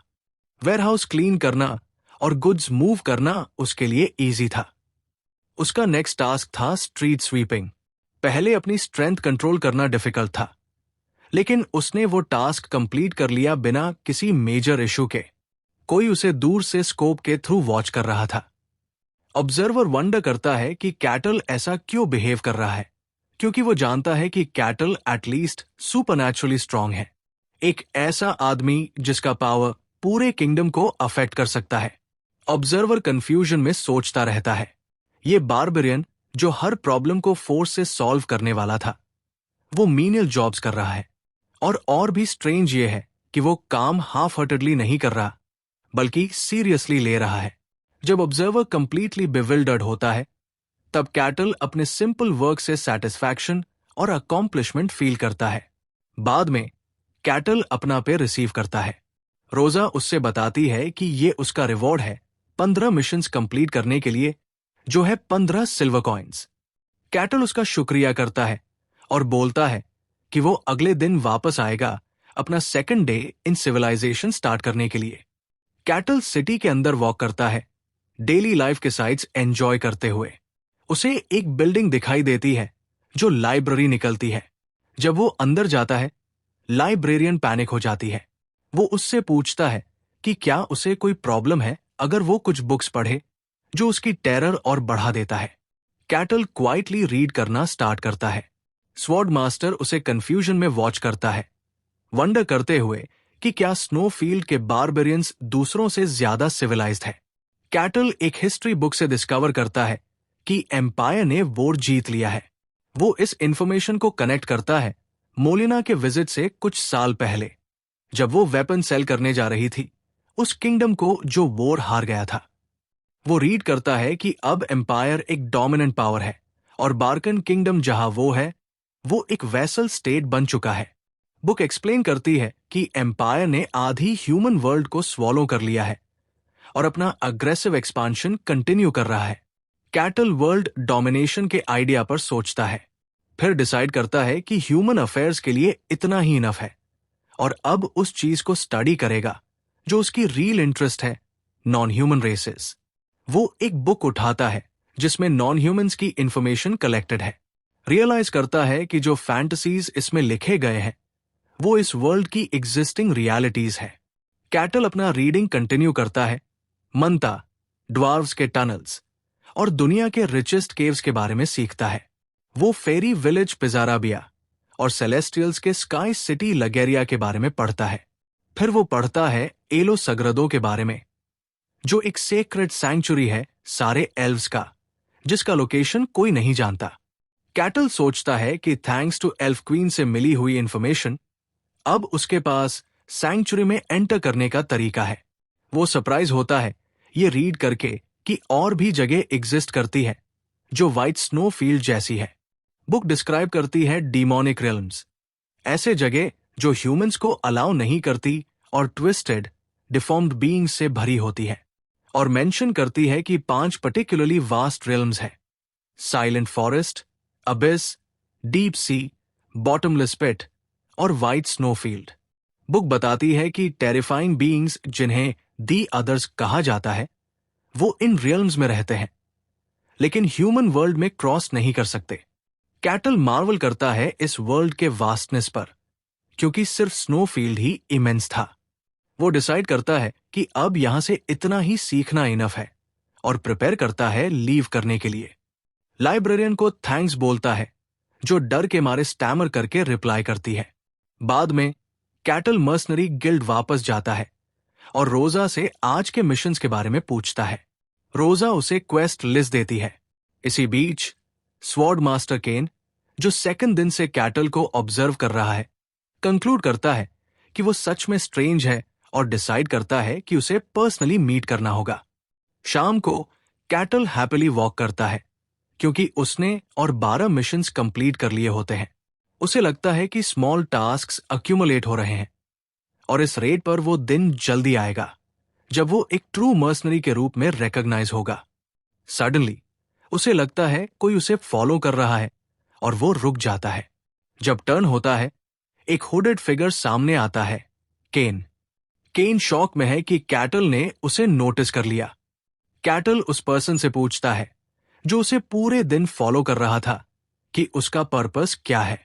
केन सोचता है कि कैटल ने उसे कैसे नोटिस कर लिया। वो स्टन्ड है क्योंकि उसने अपनी प्रेजेंस ऑरा से कंसील कर रखी थी, जो इवन शार्पेस्ट सेंसेस वाले भी नोटिस नहीं कर पाते। जब कैटल देखता है कि हुडेड फिगर साइलेंट है, तो वो अस्यूम करता है कि ये एक थीफ है और फाइट के लिए प्रिपेयर होता है, जो केन को कंफ्यूज कर देता है। कैटल सोचता है कि सेफ जगह पर भी थीव्स होते हैं। केन पैनिक करता है, सोचकर कि अगर वो बता दे कि वो एक स्वॉर्ड मास्टर है, तो कैटल बिलीव नहीं करेगा। दूसरी तरफ कैटल इस थीफ को एक अपॉर्चुनिटी के रूप में देखता है, अपने मर्सनरी रिकॉर्ड में एक अच्छा अचीवमेंट ऐड करने के लिए। केन बिविल्डर्ड हो जाता है इस मिसअंडरस्टैंडिंग से, फिर रियलाइज करता है कि ये एक गुड अपॉर्चुनिटी हो सकती है, क्योंकि कैटल उसे थीफ समझ रहा है। वो इस डायरेक्ट कॉन्फ्रंटेशन का यूज कर सकता है उसकी ट्रू स्ट्रेंथ और आइडेंटिटी जानने के लिए। कैटल और केन का कॉन्फ्रंटेशन स्टार्ट होता है। सडनली कैटल केन की आंखों के सामने से डिसअपियर हो जाता है। एक सेकंड में वो केन के पीछे अपीयर होता है, जिससे केन शॉक हो जाता है। केन रियलाइज करता है कि अगर वो वही खड़ा रहता तो कैटल उसका गला पकड़ लेता। केन एक बर्स्ट ऑफ एनर्जी का यूज करके जल्दी मूव अवे करता है, और कैटल उसकी स्पीड पर कमेंट करता है। केन शॉक हो जाता है, रियलाइज करके कि वो ऑलमोस्ट कॉट हो गया था। और सबसे सरप्राइजिंग ये था कि उसने कैटल से कोई ऑरा फ्लो फील नहीं किया। कैटल को इंटरेस्टिंग लगता है कि केन इतनी क्विकली मूव कर पाया सिर्फ एक ह्यूमन बॉडी के साथ। केन डिसाइड करता है कि अब ये कोई टेस्ट नहीं है, और वो अपना फुल पावर यूज करेगा। नेक्स्ट पार्ट चाहिए तो कमेंट करो।